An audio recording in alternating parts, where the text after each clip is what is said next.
Punjabi radio ਜੋ ਐਸੇ ਸੁਣ ਰਹੇ ਸਾਰੇ ਹੀ ਸਰੋਤਿਆਂ ਨੂੰ ਬਲਵਿੰਦਰ ਕੌਰ ਵੱਲੋਂ ਪਿਆਰ ਭਰੀ ਸਤਿ ਸ਼੍ਰੀ ਅਕਾਲ। ਸਰੋਤੇ ਪ੍ਰੋਗਰਾਮ ਖਬਰ ਤੇ ਨਜ਼ਰ ਪ੍ਰੋਗਰਾਮ ਦੇ ਵਿੱਚ ਹੋਣਗੇ ਸਾਡੇ ਨਾਲ ਬਲਤੇਜ ਬੰਨੇ ਜੀ ਦੱਸਣਗੇ ਭਾਰਤ ਵਿੱਚ ਪੰਜਾਬ ਦੇ ਵਿੱਚ ਕੀ ਕੁਛ ਵਾਪਰਿਆ। ਖਬਰਾਂ ਤੇ ਨਜ਼ਰ ਮਾਰਾਂਗੇ। ਖਬਰਾਂ ਤੋਂ ਪਹਿਲਾਂ ਧੰਨਵਾਦ ਸਾਡੇ ਸਪਾਂਸਰਸ ਦਾ ਜਿਨ੍ਹਾਂ ਨੇ ਇਸ ਪ੍ਰੋਗਰਾਮ ਨੂੰ ਸਪਾਂਸਰ ਕੀਤਾ। ਸਭ ਤੱਕ ਪਹੁੰਚਾਇਆ ਖਾਲਸਾ ਇੰਸ਼ੋਰੈਂਸ ਏਜੰਸੀ ਸੈਨੋ ਜੇ 4082722500 ਘਰਾਂ ਦੀ ਕਾਰਾਂ ਦੀ ਲਾਈਫ ਹੈਲਥ ਬਿਜ਼ਨਸ ਦੀ ਇੰਸ਼ੋਰੈਂਸ ਕਰਵਾ ਸਕਦੇ ਹੋ। ਗੁਰਦੀਪ ਸਿੰਘ ਬਿਰਦੀ ਕਲੋਵਾ, ਸਤਨਾਮ ਸਿੰਘ ਸ਼ੇਰਗਿੱਲ ਸਲਮਾ, ਮਨਜੀਤ ਸਿੰਘ ਦੀਵਾਨਾ ਪ੍ਰੈਜ਼ਨੋ, ਗੁਰਚਰਨ ਸਿੰਘ ਜੀ ਬੇਕਰਸਫੀਲਡ ਟਰਕੀਆਣਾ ਇਮੀਗ੍ਰੇਸ਼ਨ ਲਾ ਫਰਮ 4159090503। ਬਹੁਤ ਧੰਨਵਾਦ ਕਰਦੇ ਹਾਂ ਪ੍ਰੋਗਰਾਮਾਂ ਨੂੰ ਸਪਾਂਸਰ ਕਰਦੇ ਹੋ, ਸਭ ਤੱਕ ਪਹੁੰਚਾਉਂਦੇ ਹੋ। ਸਾਡੇ ਨਾਲ ਜੁੜ ਚੁੱਕੇ ਨੇ ਬਲਦੇਵ ਪੰਨੇ ਜੀ, ਸਤਿ ਸ਼੍ਰੀ ਅਕਾਲ, ਸਵਾਗਤ ਹੈ ਜੀ। ਸਤਿ ਸ਼੍ਰੀ ਅਕਾਲ ਜੀ, ਧੰਨਵਾਦ ਜੀ, ਬਹੁਤ ਮਿਹਰਬਾਨੀ। ਸਭ ਤੋਂ ਪਹਿਲਾਂ ਗੱਲ ਕਰਦੇ ਹਾਂ ਭਾਰਤ ਦੀ ਅਫਗਾਨਿਸਤਾਨ ਦੇ ਵਿੱਚ ਇਨਵੈਸਟਮੈਂਟ ਆ ਅਰਬਾਂ ਦੇ ਵਿੱਚ ਆ ਉਹ ਫਸੀ। ਦੇਖੋ ਐਕਚੁਅਲੀ ਜਿਹੜੀ ਆਪਾਂ ਪਿਛਲੇ ਕਈ ਦਿਨਾਂ ਤੋਂ ਜਿਹੜੀ ਗੱਲ ਕਰ ਰਹੇ ਹਾਂ ਕਿ ਜਿਹੜੀ ਭਾਰਤ ਦੀ ਫੋਰਨ ਪਾਲਿਸੀ ਹੈ ਉਹ ਕੀ ਆ, ਉਹ ਕਿਉਂ ਨਹੀਂ ਦੱਸਿਆ ਜਾ ਰਿਹਾ ਕਿ ਉਹ ਅਫਗਾਨਿਸਤਾਨ ਦੇ ਮਾਮਲੇ ਦੇ ਉੱਤੇ ਕੀ ਸੋਚਦੀ ਹੈ, ਸਰਕਾਰ ਦਾ ਸਟੈਂਡ ਕੀ ਹੈ। ਜਿਹੜੀ ਇੱਕ ਗੱਲ ਸਾਹਮਣੇ ਆਈ ਸੀ ਕਿ ਕਤਰ ਦੇ ਵਿੱਚ ਜਿਹੜੀ ਮੁਲਾਕਾਤ ਹੈ ਉਹ ਹੋਈ ਆ। ਹੁਣ ਕਤਰ ਦੇ ਵਿੱਚ ਮੁਲਾਕਾਤ ਹੋਣੀ, ਉਹਨੂੰ ਇੱਥੇ ਮੀਡੀਆ ਦੇ ਵੱਲੋਂ ਬਹੁਤ ਉਭਾਰਿਆ ਜਾ ਰਿਹਾ ਤੇ ਨਾਲ ਦੀ ਨਾਲ ਜਿਹੜਾ ਸਰਕਾਰ ਨੇ ਇਹ ਕਹਿਤਾ ਕਿ ਜਿਹੜੀ ਤਾਲਿਬਾਨ ਦੇ ਨਾਲ ਜਿਹੜੀ ਗੱਲ ਹੋਈ ਆ ਉਹਦਾ ਮਤਲਬ ਇਹ ਨਾ ਕੱਢਿਆ ਜਾਵੇ ਕਿ ਇਹ ਜਥੇਬੰਦੀ ਨੂੰ ਮਾਨਤਾ ਜਿਹੜੀ ਆ ਉਹ ਦੇ ਦਿੱਤੀ ਗਈ ਆ। ਇਹ ਕਿਹਾ ਗਿਆ ਕਿ ਵੇਟ ਐਂਡ ਵਾਚ ਦੀ ਸਥਿਤੀ ਦੇ ਤਹਿਤ ਅਫਗਾਨਿਸਤਾਨ ਦੇ ਵਿੱਚ ਨਵੀਂ ਸਰਕਾਰ ਬਣਨ ਦੀ ਉਡੀਕ ਹੈ। ਨਵੀਂ ਸਰਕਾਰ ਬਣਨ ਤੋਂ ਬਾਅਦ ਤਾਲਿਬਾਨ ਆਪਣੇ ਵਾਅਦਿਆਂ ਤੇ ਪੂਰਾ ਉਤਰਦਾ ਜਾਂ ਨਹੀਂ, ਇਹਦੇ ਉੱਤੇ ਭਾਰਤ ਦੀ ਨਿਗਾਹ ਰਹੂਗੀ। ਉਦੋਂ ਬਾਅਦ ਤਾਲਿਬਾਨ ਨੂੰ ਮਾਨਤਾ ਦੇਣ ਬਾਰੇ ਕੋਈ ਫੈਸਲਾ ਜਿਹੜਾ ਉਹ ਲਿਆ ਜਾਊਗਾ। ਤਾਲਿਬਾਨ ਦੇ ਆਗੂ ਜਿਹੜੇ ਕਹਿੰਦੇ ਆ ਕਿ ਸਰਕਾਰ ਦੇ ਛੇਤੀ ਗਠਨ ਤੋਂ ਬਾਅਦ ਜਿਹੜੀ ਗੱਲਬਾਤ ਹੈ ਉਹ ਪੂਰੀ ਹੋ ਗਈ ਆ ਤੇ ਛੇਤੀ ਇਹਦਾ ਐਲਾਨ ਕੀਤਾ ਜਾਊਗਾ। ਐਕਚੁਅਲੀ ਜਿਹੜੀ ਭਾਰਤ ਦੀ ਸਥਿਤੀ ਆ ਉਹ ਇਸ ਤਰ੍ਹਾਂ ਦੀ ਕਿਉਂ ਹੋਈ ਆ, ਉਹਦਾ ਇੱਕ ਕਾਰਨ ਇਹ ਆ ਕਿ ਅਫਗਾਨਿਸਤਾਨ ਦੇ ਵਿੱਚ ਜਿਹੜੇ ਭਾਰਤ ਦੇ 500 ਦੇ ਕਰੀਬ ਪ੍ਰੋਜੈਕਟ ਜਿਹੜੇ ਨੇ ਉਹ ਦਾਅ ਦੇ ਉੱਤੇ ਲੱਗ ਗਏ ਔਰ ਇਹ ਪਤਾ ਲੱਗ ਰਿਹਾ ਕਿ ਉੱਥੇ ਕਰੀਬ 3 ਅਰਬ ਡਾਲਰ ਦੀ ਇਨਵੈਸਟਮੈਂਟ ਜਿਹੜੀ ਆ ਉਹ ਹੋਈ ਆ। ਇਹ ਗੱਲਾਂ ਜ਼ਰੂਰ ਸਾਹਮਣੇ ਆ ਰਹੀਆਂ ਨੇ, ਪਰ ਇਹਦਾ ਮਤਲਬ ਇਹ ਨਹੀਂਗਾ ਕਿ ਸਰਕਾਰ ਦਾ ਪੈਸਾ ਉੱਥੇ ਲੱਗਿਆ ਹੋਇਆ ਜਾਂ ਸਾਰੇ ਪ੍ਰੋਜੈਕਟ ਸਰਕਾਰ ਦੇ ਚੱਲ ਰਹੇ ਆ। ਐਕਚੁਅਲੀ ਦੱਸਿਆ ਇਹ ਜਾ ਰਿਹਾ ਕਿ ਉਹ ਕਾਰਪੋਰੇਟ ਜਿਹੜੇ ਕੇਂਦਰ ਦੀ ਸਰਕਾਰ ਦੇ ਸਭ ਤੋਂ ਨੇੜਲੇ ਦੋਸਤਾਂ ਦੇ ਆ, ਉਹ ਪ੍ਰੋਜੈਕਟ ਉੱਥੇ ਜਿਹੜੇ ਫਸੇ ਆ, ਕਿਉਂਕਿ ਜਿੰਨੇ ਕੋਰੀਡੋਰ ਅਫਗਾਨਿਸਤਾਨ ਦੇ ਵਿੱਚ ਬਣ ਰਹੇ ਆ ਉਹਨਾਂ ਦੇ ਉੱਤੇ ਇਨਵੈਸਟਮੈਂਟ ਜਿਹੜੀ ਆ ਇਹਨਾਂ ਕਾਰਪੋਰੇਟ ਅਦਾਰਿਆਂ ਦੀ ਹੋਈ ਆ। ਔਰ ਜਿਹੜਾ ਇਹਨਾਂ ਦੇ ਉੱਤੇ ਕੰਮ ਪਿਛਲੇ ਕਈ ਸਾਲਾਂ ਤੋਂ ਉੱਥੇ ਚੱਲ ਰਿਹਾ ਸੀ। ਜਿਹੜਾ ਸੈਂਟਰਲ ਏਸ਼ੀਆ ਹੈ ਉਹਦੇ ਵਪਾਰ ਦੇ ਉੱਤੇ ਕਬਜ਼ਾ ਕਰਨ ਦੀਆਂ ਇਹ ਸਾਰੀਆਂ ਜਿਹੜੀਆਂ ਉਹ ਕੋਸ਼ਿਸ਼ਾਂ ਵੱਖ-ਵੱਖ ਮੁਲਕ ਕਰ ਰਹੇ ਆ, ਕਿਉਂਕਿ ਇਸ ਗੱਲ ਨੂੰ ਲੈ ਕੇ ਭਾਰਤ ਦੀ ਆਲੋਚਨਾ ਵੀ ਹੋ ਰਹੀ ਹੈ ਕਿ ਉਹਨੇ ਆਪਣਾ ਕੌਂਸਲਖਾਨਾ ਉੱਥੋਂ ਤੁਰੰਤ ਬੰਦ ਕਰਕੇ ਸਾਰੇ ਬੰਦੇ ਕਿਉਂ ਲੈਂਦੇ। ਚਾਈਨਾ ਦਾ ਕੌਂਸਲਖਾਨਾ ਖੁੱਲਿਆ, ਰਸ਼ੀਆ ਦਾ ਕੌਂਸਲਖਾਨਾ ਖੁੱਲਿਆ ਹੋਇਆ। ਚਾਈਨਾ ਆਪਣੀ ਮਾਰ ਦੇ ਉੱਤੇ ਆ ਕਿ ਉੱਥੋਂ ਹਾਈਵੇ ਉਹਦਾ ਬਣ ਲੈਣ ਦਿੱਤਾ ਜਾਵੇ ਤੇ ਉਹ ਇਸ ਖਿੱਤੇ ਦੇ ਉੱਤੇ ਕਬਜ਼ਾ ਕਰ ਲੇ, ਜਿਹੜਾ ਕਿ ਸੜਕੀ ਰਸਤੇ UAE ਤੱਕ ਜਿਹੜਾ ਉਹ ਆਉਣਾ। ਭਾਰਤ ਦੀ ਸਰਕਾਰ ਦੇ ਬਹੁਤੇ ਪ੍ਰੋਜੈਕਟ ਨਹੀਂ ਗਏ ਜੀ, ਭਾਰਤ ਦੇ ਕਾਰਪੋਰੇਟਾਂ ਦੇ ਇਹ ਦੋ ਘਰਾਣਿਆਂ ਦੇ ਖਾਸ ਤੌਰ ਦੇ ਉੱਤੇ ਪ੍ਰੋਜੈਕਟ ਨੇ ਜਿਹੜੇ ਕਿ ਇਸ ਵੇਲੇ ਜਿਹੜੀ ਇੱਥੇ ਫੋਰਨ ਪਾਲਿਸੀ ਆ ਉਹਦੇ ਉੱਤੇ ਸਵਾਲੀਆ ਚਿੰਨ੍ਹ ਲਾ ਰਹੇ ਆ ਵੀ ਭਾਰਤ ਹੈ ਕਿਹੜੇ ਪਾਸੇ। ਇਹ ਕਿਹਾ ਜਾਂਦਾ ਕਿ ਜੇ ਤਾਲਿਬਾਨਾਂ ਨੂੰ ਤੁਰੰਤ ਸਪੋਰਟ ਕਰਦਾ ਭਾਰਤ ਤੇ ਇੱਥੇ ਭਾਰਤ ਦੇ ਵਿੱਚ ਜਿਹੜਾ ਉਹਦਾ ਵੱਡਾ ਵੋਟ ਬੈਂਕ ਆ ਉਹਨੇ ਸਵਾਲ ਖੜੇ ਕਰ ਦੇਣੇ ਆ। ਜੇ ਉਹ ਉੱਥੇ ਵਿਰੋਧ ਕਰਦਾ ਤਾਲਿਬਾਨ ਦਾ ਤੇ ਜਿਹੜੇ ਉਹਦੇ ਮਿੱਤਰ ਕਾਰਪੋਰੇਟ ਨੇ ਉਹਨਾਂ ਨੇ ਜਿਹੜਾ ਜੀ ਉਹ ਰੌਲਾ ਪਾ ਦੇਣਾ ਵੀ ਸਾਡੇ ਤਾਂ ਉੱਥੇ ਪ੍ਰੋਜੈਕਟ ਫਸੇ ਹੋਏ ਆ, ਸਾਡਾ ਪੈਸਾ ਫਸਿਆ ਹੋਇਆ ਤੇ ਤੁਸੀਂ ਉਹਨਾਂ ਦੀ ਵਿਰੋਧਤਾ ਕਰ ਰਹੇ ਹੋ। ਇਸ ਕਰਕੇ ਵੇਟ ਐਂਡ ਵਾਚ ਦੀ ਜਿਹੜੀ ਨੀਤੀ ਆ ਉਹ ਭਾਰਤ ਅਪਣਾ ਰਿਹਾ। ਕਿੰਨੀ ਦੇਰ ਤੱਕ ਵੇਟ ਕੀਤੀ ਜਾਵੇ, ਕਿੰਨੀ ਦੇਰ ਤੱਕ ਵਾਚ ਕੀਤਾ ਜਾਵੇ, ਇਹਦੀ ਕੋਈ ਟਾਈਮ ਲਿਮਿਟ ਨਹੀਂ ਦੱਸੀ ਜਾ ਰਹੀ। ਇਹੋ ਜਿਹੀ ਸਥਿਤੀ ਘੱਟੋ ਘੱਟ ਫੋਰਨ ਪਾਲਿਸੀ ਦੇ ਬਾਰੇ ਦੇ ਵਿੱਚ ਪਹਿਲਾਂ ਕਦੇ ਮੁਲਕ ਦੀ ਨਹੀਂ ਹੋਈ ਜਿਹੋ ਜੀ ਇਸ ਵੇਲੇ ਅਫਗਾਨਿਸਤਾਨ ਦੇ ਮਸਲੇ ਦੇ ਉੱਤੇ ਦਿਸ ਰਹੀ ਹੈ। ਜੀ ਅੱਗੇ ਗੱਲ ਕਰਦੇ ਹੈ ਕਿ ਡਰੱਗ ਕੇਸਾਂ ਦੇ ਵਿੱਚ ਜੋ ਫਾਈਲਾਂ ਖੁੱਲ੍ਹਣੀਆਂ ਸੀਗੀਆਂ ਉਹ ਫਾਈਲ ਖੁੱਲ੍ਹੀ ਨਹੀਂ, ਪਤਾ ਨਹੀਂ ਜੱਜ ਕਿਉਂ ਇੱਥੇ ਦੇ ਡਰੀ ਜਾਂਦੇ ਆ, ਪਤਾ ਨਹੀਂ ਕਿਹਦਾ ਨਾਂ ਆ ਇਹਦੇ ਵਿੱਚ। ਦੇਖੋ, ਇਹ 6000 ਕਰੋੜ ਰੁਪਏ ਦਾ ਡਰੱਗ ਰੈਕਟ ਦਾ ਮਾਮਲਾ ਹੈ। ਇਹ ਊਠ ਦੇ ਬੁੱਲ ਵਾਂਗੂ ਉਧਰ ਨੂੰ ਦੇਖੀ ਜਾਂਦੇ ਸਾਰੇ। ਨਵਜੋਤ ਸਿੰਘ ਸਿੱਧੂ ਨੇ ਪਿਛਲੇ ਹਫਤੇ ਪਹਿਲਾਂ ਟਵੀਟ ਕੀਤਾ ਸੀਗਾ, ਕਿਉਂਕਿ ਇਹ 27 ਤਰੀਕ ਨੂੰ ਖੁੱਲਣੀ ਸੀ ਕਿ ਅੱਜ ਇਹ ਰਿਪੋਰਟ ਖੁੱਲ ਜੂਗੀ ਤੇ ਨਾਂ ਸਾਹਮਣੇ ਆ ਜਾਣਗੇ। ਉਦਣ ਜੱਜ ਸਾਹਿਬ ਛੁੱਟੀ ਤੇ ਚਲੇ ਗਏ ਇੱਕ ਜਿਹੜੇ ਬੈਂਚ ਦੇ ਵਿੱਚੋਂ। ਉਹ ਪਹਿਲੀ ਵਾਰੀ ਨਹੀਂ, ਦੂਜੀ ਵਾਰੀ ਛੁੱਟੀ ਤੇ ਗਏ ਸੀ। ਜਦੋਂ ਪਹਿਲਾਂ ਵੀ ਇਹ ਰਿਪੋਰਟ ਖੁੱਲਣੀ ਸੀ ਮਹੀਨਾ ਕੁ ਪਹਿਲਾਂ, ਉਦੋਂ ਵੀ ਉਹ ਛੁੱਟੀ ਦੇ ਉੱਤੇ ਗਏ ਸੀ। ਉਦੋਂ ਛੁੱਟੀ ਤੋਂ ਵਾਪਸ ਆ ਕੇ ਉਹਨਾਂ ਨੇ ਇਹਦੀ ਜਿਹੜੀ ਤਰੀਕ ਆ ਉਹ ਪਾ ਦਿੱਤੀ ਸੀ ਨਵੰਬਰ ਮਹੀਨੇ ਦੇ ਵਿੱਚ, ਵੀ ਇਹ ਪਤਾ ਇੱਕ ਅੱਧੀ ਤਰੀਕ ਉਦੋਂ ਪੈ ਗਈ ਤੇ ਫਿਰ ਚੋਣ ਜ਼ਾਬਤਾ ਲੱਗ ਜਾਣਾ ਤੇ ਫਿਰ ਕਿਹਨੇ ਪੁੱਛਣਾ ਉਦੋਂ ਬਾਅਦ।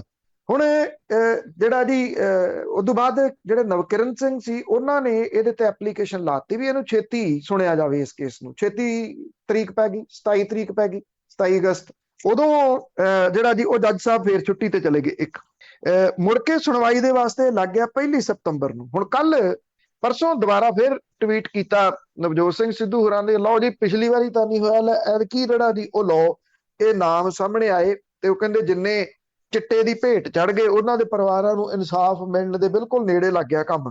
ਮੈਂ ਪਹਿਲਾਂ ਵੀ ਕਈ ਵਾਰੀ ਗੱਲ ਕਹੀ ਆ ਵੀ ਇਹ ਫਿਲਮਾਂ 'ਚ ਡਾਇਲਾਗ ਚੰਗਾ ਲੱਗਦਾ ਕਿ ਕਾਨੂੰਨ ਦੇ ਹੱਥ ਬੜੇ ਲੰਬੇ ਹੁੰਦੇ ਆ। ਹੱਥ ਤਾਂ ਕਾਨੂੰਨ ਨਾਲ ਖੇਡਣ ਵਾਲਿਆਂ ਦੇ ਜ਼ਿਆਦਾ ਲੰਬੇ ਆ।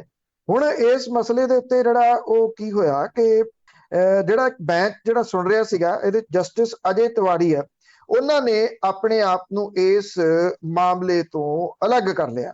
ਉਹਨਾਂ ਨੇ ਕਹਿਤਾ ਮੈਂ ਨਹੀਂ ਇਸ ਮਾਮਲੇ ਦੀ ਸੁਣਵਾਈ ਕਰਨੀ। ਇਸ ਤੋਂ ਬਾਅਦ ਮਾਮਲਾ ਚੀਫ ਜਸਟਿਸ ਦੇ ਕੋਲੇ ਚਲੇ ਗਿਆ। ਹੁਣ ਨਵਾਂ ਬੈਂਚ ਜਿਹੜਾ ਉਹ ਗਠਿਤ ਕੀਤਾ ਜਾਊਗਾ, ਫਿਰ ਉਹ ਇਹਦੀ ਸੁਣਵਾਈ ਕਰੂਗਾ। ਇਹ ਗਠਿਤ ਕਦੋਂ ਕੀਤਾ ਜਾਊਗਾ ਅਜੇ ਕੁਝ ਕਲੀਅਰ ਨਹੀਂਗਾ। ਇਹਨੂੰ ਕੁਝ ਦਿਨ ਲੱਗ ਸਕਦੇ ਆ, ਕੋਈ ਹੋ ਸਕਦਾ ਕੁਝ ਮਹੀਨੇ ਵੀ ਜਿਹੜਾ ਦੀ ਉਹ ਲੱਗ ਜਾਣ। ਜਸਟਿਸ ਰਾਜਨ ਗੁਪਤਾ ਪਹਿਲਾਂ ਛੁੱਟੀ ਦੇ ਉੱਤੇ 2 ਵਾਰੀ ਗਏ ਸੀ। ਜਸਟਿਸ ਰਾਜਨ ਗੁਪਤਾ ਤੇ ਜਸਟਿਸ ਅਜੇ ਤਿਵਾੜੀ ਦੇ ਬੈਂਚ ਨੇ ਕਿਹਾ ਸੀਗਾ ਕਿ ਮਾਮਲੇ ਦੀ ਸੁਣਵਾਈ ਦੇ ਵਾਸਤੇ ਇਸ ਬੈਂਚ ਦਾ ਗਠਨ ਕੀਤਾ ਗਿਆ। ਉਹਨਾਂ ਨੇ ਕਿਹਾ ਕਿ ਪਹਿਲਾਂ 2-3 ਸਾਲ ਪੁਰਾਣੀ ਰਿਪੋਰਟ ਉਹ ਵੇਖਣਾ ਚਾਹੁੰਦੇ ਆ। ਇਹ ਰਿਪੋਰਟ ਹਾਈ ਕੋਰਟ ਦੇ ਰਜਿਸਟਰਾਰ ਦੇ ਕੋਲੇ ਆ। ਰਜਿਸਟਰਾਰ ਇਹ ਰਿਪੋਰਟ ਬੈਂਚ ਦੇ ਸਾਹਮਣੇ ਪੇਸ਼ ਕਰੇ। ਬੈਂਚ ਅੱਗੇ ਸੁਣਵਾਈ ਦੀ ਮੰਗ ਦੇ ਉੱਤੇ ਫੈਸਲਾ ਲਊਗਾ।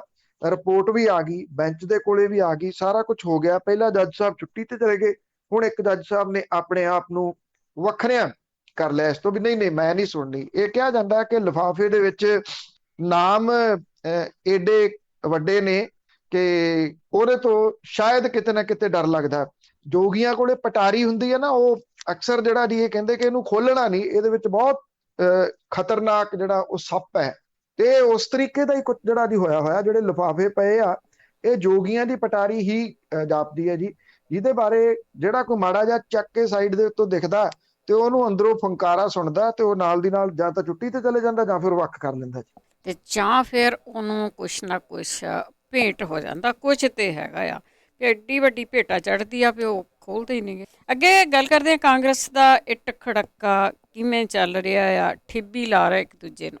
ਉਦਾਂ ਹੀ ਚੱਲ ਰਿਹਾ ਜੀ, ਉਹਦੇ ਵਿੱਚ ਕੋਈ ਬਹੁਤਾ ਅਜੇ ਚੇਂਜਸ ਤਾਂ ਨਹੀਂ ਦਿਸਦੀ। ਜਿਹੜੇ ਹੁਣ ਮੇਨ ਵਾਅਦੇ ਨੇ, ਚਾਹੇ ਉਹ ਡਰੱਗ ਵਾਲਾ ਹੀ ਆਪਾਂ ਹੁਣੇ ਗੱਲ ਕਰਕੇ ਹਟੇ ਆ, ਬੇਅਦਬੀ ਕਾਂਡ ਹੈ, ਰੇਤ ਮਾਫੀਆ ਹੈ, ਜਿਹੜੇ ਪਾਵਰ ਪਰਚੇਜ਼ ਐਗਰੀਮੈਂਟ ਨੇ, ਪ੍ਰਾਈਵੇਟ ਬੱਸਾਂ ਜਿਹੜੀਆਂ ਖਾ ਗਈਆਂ ਸਰਕਾਰੀ ਬੱਸਾਂ ਨੂੰ, ਉਹਦਾ ਮਾਮਲਾ, ਇਹ ਸਾਰੇ ਚੋਣ ਵਾਅਦੇ ਨੇ ਜਿਹੜੇ 17 ਦੇ ਵਿੱਚ ਮੈਨੀਫੈਸਟੋ ਦੇ ਵਿੱਚ ਦਰਜ ਨੇ। ਕੈਪਟਨ ਅਮਰਿੰਦਰ ਸਿੰਘ ਕਹਿੰਦੇ ਅਸੀਂ 90% ਵਾਅਦੇ ਜਿਹੜੇ ਆ ਉਹ ਪੂਰੇ ਕਰਤੇ। ਹੁਣ ਇਹ ਨਹੀਂ ਪਤਾ ਵੀ ਜਿਹੜੇ 10% ਰਹਿੰਦੇ ਆ ਉਹਦੇ ਵਿੱਚ ਇਹ ਵੱਡੇ ਸਾਰੇ ਦੇ ਸਾਰੇ ਵਾਅਦੇ ਨੇ ਜਾਂ ਇਹ 90% ਪੂਰੇ ਹੋਣ ਵਾਲਿਆਂ ਦੇ ਵਿੱਚ ਜਿਹੜੀ ਉਸ ਲਿਸਟ 'ਚ ਪਾ ਦਿੱਤੇ ਗਏ ਆ, ਕਿਉਂਕਿ ਇਹਨਾਂ ਦੇ ਉੱਤੇ ਤਾਂ ਕੋਈ ਪਤਾ ਹਿਲਦਾ ਹਾਲਦੀ ਘੜੀ ਜਿਹੜਾ ਉਹ ਨਹੀਂ ਦਿਸਦਾ। ਇਹ 18 ਨੁਕਤਿਆਂ ਦਾ ਮਾਮਲਾ ਲੈ ਕੇ ਹਰੀਸ਼ ਰਾਵਤ ਫਿਰ ਕੈਪਟਨ ਅਮਰਿੰਦਰ ਸਿੰਘ ਹੋਰਾਂ ਕੋਲੇ ਗਏ। ਕੈਪਟਨ ਅਮਰਿੰਦਰ ਸਿੰਘ ਹੋਰਾਂ ਨੇ ਮਿੱਠੀ ਗੋਲੀ ਦੇ ਦਿੱਤੀ ਵੀ ਇਹਨਾਂ ਸਾਰਿਆਂ ਦੇ ਉੱਤੇ ਕੰਮ ਹੋ ਰਿਹਾ, ਫਿਕਰ ਨਾ ਕਰੋ, ਚੋਣਾਂ ਤੋਂ ਪਹਿਲਾਂ ਜਿਹੜਾ ਜੀ ਇਹ ਪੂਰੇ ਕਰ ਦਿੱਤੇ ਜਾਣਗੇ। ਪੂਰੇ ਕਿਵੇਂ ਕੀਤੇ ਜਾਣਗੇ ਇਹ ਆਪਣੇ ਆਪ ਦੇ ਵਿੱਚ ਵੱਡਾ ਸਵਾਲ ਹੈ। ਜਦੋਂ ਹਰੀਸ਼ ਰਾਵਤ ਗਏ ਆ ਕੈਪਟਨ ਅਮਰਿੰਦਰ ਸਿੰਘ ਨੂੰ ਉਹਨਾਂ ਦੇ ਬਾਹਰਲੇ ਘਰੇ ਮਿਲਣ, ਤੇ ਕੈਪਟਨ ਅਮਰਿੰਦਰ ਸਿੰਘ ਹੋਰੀ ਉੱਥੇ ਲੈ ਕੇ ਬੈਠੇ ਸੀ ਅਫਸਰਾਂ ਨੂੰ ਤੇ ਵਕੀਲਾਂ ਨੂੰ, ਸਾਰਿਆਂ ਨੂੰ। ਉਹ ਮੂਹਰੇ ਕਰਤੇ, ਦੱਸੋ ਹਰੀਸ਼ ਰਾਵਤ ਹੋਰਾਂ ਨੂੰ, ਨਾ ਅਸੀਂ ਪਾਵਰ ਪਰਚੇਜ਼ ਐਗਰੀਮੈਂਟ ਰੱਦ ਕਰ ਸਕਦੇ ਹਾਂ, ਨਾ ਅਸੀਂ ਆਹ ਕਰ ਸਕਦੇ ਹਾਂ, ਨਾ ਅਸੀਂ ਆਹ ਕਰ ਸਕਦੇ ਹਾਂ। ਡਰੱਗ ਵਾਲੇ ਮਸਲੇ ਦੇ ਉੱਤੇ ਬਿਠਾਇਆ, ਇੰਨੀ ਡਰੱਗ ਜਿਹੜੀ ਉਹ ਫੜ ਲਈ, ਇਹੀ ਸਾਡੀ ਪ੍ਰਾਪਤੀ ਹੈ। ਛੱਡੋ ਉਸ ਗੱਲ ਨੂੰ। ਜਿਹੜਾ ਵਾਅਦਾ ਕਰਤਾ ਸੀ 4 ਹਫ਼ਤਿਆਂ ਦੇ ਵਿੱਚ ਮੈਂ ਡਰੱਗ ਖਤਮ ਕਰ ਦੂੰ, ਗੁਟਕੇ ਦੀ ਸਹੁੰ ਚੁੱਕ ਕੇ, ਉਹ ਸਾਰੇ ਭੁਲਾਉਣ ਦੇ ਜਿਹੜੇ ਉਹ ਯਤਨ ਕੀਤੇ। ਪਤਾ ਨਵਜੋਤ ਸਿੱਧੂ ਨੂੰ ਵੀ ਹੈ ਇਸ ਗੱਲ ਦਾ। ਨਵਜੋਤ ਸਿੰਘ ਸਿੱਧੂ ਹੋਰੀ ਇਹ ਸਾਰੀ ਗੱਲਬਾਤ ਦੇ ਵਿਚਾਲੇ ਪਹੁੰਚ ਕੇ ਦਿੱਲੀ ਦੁਬਾਰਾ। ਦਿੱਲੀ ਜਾ ਕੇ ਹੁਣ ਉਹ ਅੱਜ ਕਿਹਦੇ ਨਾਲ ਮੁਲਾਕਾਤ ਕਰਦੇ ਆ, ਇਹਦੇ ਉੱਤੇ ਨਿਗਾਹ ਰਹੂਗੀ। ਉਹ ਸੋਨੀਆ ਗਾਂਧੀ ਉਹਨਾਂ ਨੂੰ ਮਿਲਦੇ ਆ, ਰਾਹੁਲ ਗਾਂਧੀ ਉਹਨਾਂ ਨੂੰ ਮਿਲਦੇ ਆ, ਕਿਹਨੂੰ ਮਿਲਦੇ ਆ ਤੇ ਕੀ ਇਸ ਮਸਲੇ ਦੇ ਉੱਤੇ ਗੱਲ ਕਰਦੇ, ਕਿਉਂਕਿ 18 ਨੁਕਾਤੀ ਏਜੰਡਾ ਕੈਪਟਨ ਅਮਰਿੰਦਰ ਸਿੰਘ ਹੋਰਾਂ ਨੇ ਰੋਲਣ ਦੇ ਪੂਰੇ ਯਤਨ ਜਿਹੜੇ ਉਹ ਕੀਤੇ ਹੋਏ ਆ। ਨਵਜੋਤ ਸਿੰਘ ਸਿੱਧੂ ਧੜੇ ਨੂੰ ਇਹ ਲੱਗਦਾ ਕਿ ਇਸੇ ਹੀ ਮੁੱਦੇ ਨੂੰ ਉਭਾਰ ਕੇ ਉਹ ਕੈਪਟਨ ਅਮਰਿੰਦਰ ਸਿੰਘ ਹੋਰਾਂ ਨੂੰ ਕਾਬੂ ਜਿਹੜਾ ਉਹ ਕਰ ਸਕਦੇ ਆ। ਕੈਪਟਨ ਅਮਰਿੰਦਰ ਸਿੰਘ ਹੋਰੀ ਆਰਾਮ ਨਾਲ ਘਰੇ ਬੈਠੇ ਆ, ਨਾ ਕਿਸੇ ਮੁੱਦੇ ਦੇ ਉੱਤੇ ਗੱਲ ਕਰਨ ਦੀ ਲੋੜ ਹੈ, ਨਾ ਵਰਕ ਕਰਨ ਦੀ ਲੋੜ ਹੈ। ਹਰੀਸ਼ ਰਾਵਤ ਆਏ, ਰੋਟੀ ਪਾਣੀ ਖਾਧਾ, ਫਿਰ ਜਿਹੜਾ ਜੀ ਉਹ ਚਲੇ ਗਏ। ਹਾਂ, ਇੰਨਾ ਜ਼ਰੂਰ ਸੀਗਾ ਕਿ ਇਹ ਚਰਚਾ ਜ਼ਿਆਦਾ ਹੋ ਗਿਆ ਕਿ ਹਰੀਸ਼ ਰਾਵਤ ਹੋਰਾਂ ਨੇ ਇਹ ਕਹਿਤਾ ਕਿ ਸਾਡੇ ਜਿਹੜੇ ਇਹ ਲੀਡਰ ਨੇ, ਇਹ 5 ਪਿਆਰੇ ਨੇ, ਲੱਗੇ ਹੋਏ ਨੇ ਇਸ ਮਾਮਲੇ ਦੇ ਵਿੱਚ, ਉਲਝ ਗਏ। ਉਸ ਮਾਮਲੇ ਨੂੰ ਤੂਲ ਦੇਤਾ ਜ਼ਿਆਦਾ ਵੀ ਉਹਦੇ ਵਿੱਚ ਬਾਕੀ ਸਾਰਾ ਕੁਝ ਰੁਲ ਜਾਵੇ। ਹਾਲਾਂਕਿ ਹਰੀਸ਼ ਰਾਵਤ ਨੇ ਬਾਅਦ ਦੇ ਵਿੱਚ ਇਹਦੀ ਮੁਆਫੀ ਜਿਹੜੀ ਉਹ ਮੰਗ ਲਈ। ਅਕਾਲੀ ਦਲ ਨੇ ਪੁਤਲੇ ਵੀ ਕੁਝ ਥਾਵਾਂ ਦੇ ਉੱਤੇ ਫੂਕਤੇ। ਇਸ ਕਰਕੇ ਅਕਾਲੀ ਦਲ ਨੂੰ ਲੱਗਦਾ ਕਿ ਜੇ ਹਰੀਸ਼ ਰਾਵਤ ਰਹੂਗਾ ਤੇ ਬੇਅਦਬੀ ਕਾਂਡ, ਚਿੱਟੇ ਵਾਲਾ ਮੁੱਦਾ, ਇਹ ਪਾਵਰ ਪਰਚੇਜ਼ ਐਗਰੀਮੈਂਟ, ਇਹ ਉਭਰਨਗੇ। ਜੇ ਉਭਰਦੇ ਨੇ ਤੇ ਇਹਦਾ ਨੁਕਸਾਨ ਉਹਨੂੰ ਆ, ਜਿੰਨਾ ਕਾਂਗਰਸ ਨੂੰ ਨੁਕਸਾਨ ਹੈ ਉਹਨਾਂ ਅਕਾਲੀ ਦਲ ਨੂੰ ਵੀ ਨੁਕਸਾਨ ਹੈ। ਇਸ ਕਰਕੇ ਜਿਹੜੇ ਵਾਅਦੇ ਸੀਗੇ ਦੀ ਉਹ ਦੂਜੇ ਹੀ ਉਹਨਾਂ ਨੂੰ ਪਾਸੇ ਕਰਕੇ ਛੋਟੀਆਂ ਗੱਲਾਂ ਜਿਹੜੀਆਂ ਸੀ ਉਹ ਉਭਾਰ ਦਿੱਤੀਆਂ ਗਈਆਂ। ਗੱਲ ਕਿਸੇ ਤਣ ਪੱਤਣ ਜਿਹੜੀ ਉਹ ਲੱਗਦੀ ਹਾਲ ਦੀ ਘੜੀ ਦਿਸ ਨਹੀਂ ਰਹੀ, ਕਿਉਂਕਿ ਹਰੀਸ਼ ਰਾਵਤ ਨੇ ਮੁਲਾਕਾਤ ਤਾਂ ਸਾਰਿਆਂ ਦੇ ਨਾਲ ਕੀਤੀ ਹੈ। ਅਜੇ ਵੀ ਜਿਹੜਾ ਮਾਝਾ ਬ੍ਰਿਗੇਡ ਦੇ 3 ਮੰਤਰੀ ਨੇ ਉਹ ਸਾਈਡ ਦੇ ਉੱਤੇ ਬੈਠੇ ਨੇ, ਉਹ ਚੁੱਪ ਕਰਕੇ ਥੋੜੀ ਬੈਠੇ ਨੇ, ਉਹ ਆਪਣੀ ਕਾਰਵਾਈ ਕਿਸੇ ਨਾ ਕਿਸੇ ਰੂਪ ਚ ਪਾਈ ਜਾ ਰਹੇ ਨੇ। ਉਹੀ ਨਵਜੋਤ ਸਿੰਘ ਸਿੱਧੂ ਨੂੰ ਦੁਬਾਰਾ ਉਹਨਾਂ ਨੇ ਦਿੱਲੀ ਭੇਜਿਆ ਕਿ ਜਾਓ ਤੇ ਜਾ ਕੇ ਗੱਲ ਕਰੋ ਹਾਈ ਕਮਾਂਡ ਦੇ ਨਾਲ। ਹਰੀਸ਼ ਰਾਵਤ ਹੋਰਾਂ ਦੀ ਤਾਂ ਕੋਈ ਵਕਤ ਵੀ ਬਹੁਤੀ ਨਹੀਂ ਰਹਿ ਗਈ, ਕਿਉਂਕਿ ਉਹ ਤਾਂ ਪੈਰ ਪੈਰ ਦੇ ਉੱਤੇ ਆਪਣੀ ਗੱਲ ਤੋਂ ਥਿੜਕੀ ਜਾਂਦੇ ਆ ਜੀ। ਇੱਕ ਦਿਨ ਕੁਝ ਕਹਿ ਦਿੰਦੇ ਆ, ਅਗਲੇ ਦਿਨ ਉਹ ਤੋਂ ਮੁੱਕਰ ਜਾਂਦੇ ਆ। ਬਿਲਕੁਲ ਜੀ, ਇਹ ਹਾਲ ਹੈ ਇਸ ਪਾਰਟੀ ਦਾ। ਤੇ ਅੱਗੇ ਗੱਲ ਕਰਦੇ ਆ ਪੰਜਾਬ ਦੇ ਵਿੱਚ ਅਡਾਨੀ ਗਰੁੱਪ ਦੇ ਪੈਰ ਉਖੜੇ। ਇਹ ਮੁਜ਼ੱਫਰਨਗਰ ਦੇ ਵਿੱਚ ਜਿਹੜੀ 5 ਸਤੰਬਰ ਨੂੰ ਮਹਾ ਪੰਚਾਇਤ ਹੋਣੀ ਹੈ, ਇਹ ਕਿਹਾ ਜਾ ਰਿਹਾ ਹੈ ਕਿ ਸ਼ਾਇਦ ਸਭ ਤੋਂ ਵੱਡੀ ਇੱਕ ਕਿਸਮ ਦੇ ਨਾਲ ਇਹ ਮਹਾ ਪੰਚਾਇਤ ਹੋਊਗੀ, ਜਿਹੜੀ ਕਿ ਕਿਸਾਨ ਰੈਲੀ ਹੋਊਗੀ। ਸਭ ਤੋਂ ਵੱਡੀ ਹੋ ਸਕਦੀ ਹੈ ਇਹ, ਜਿੱਡੀ ਵੱਡੀ ਗਿਣਤੀ ਦੇ ਵਿੱਚ ਕਿਸਾਨ ਉਧਰ ਨੂੰ ਜਾ ਰਹੇ ਆ।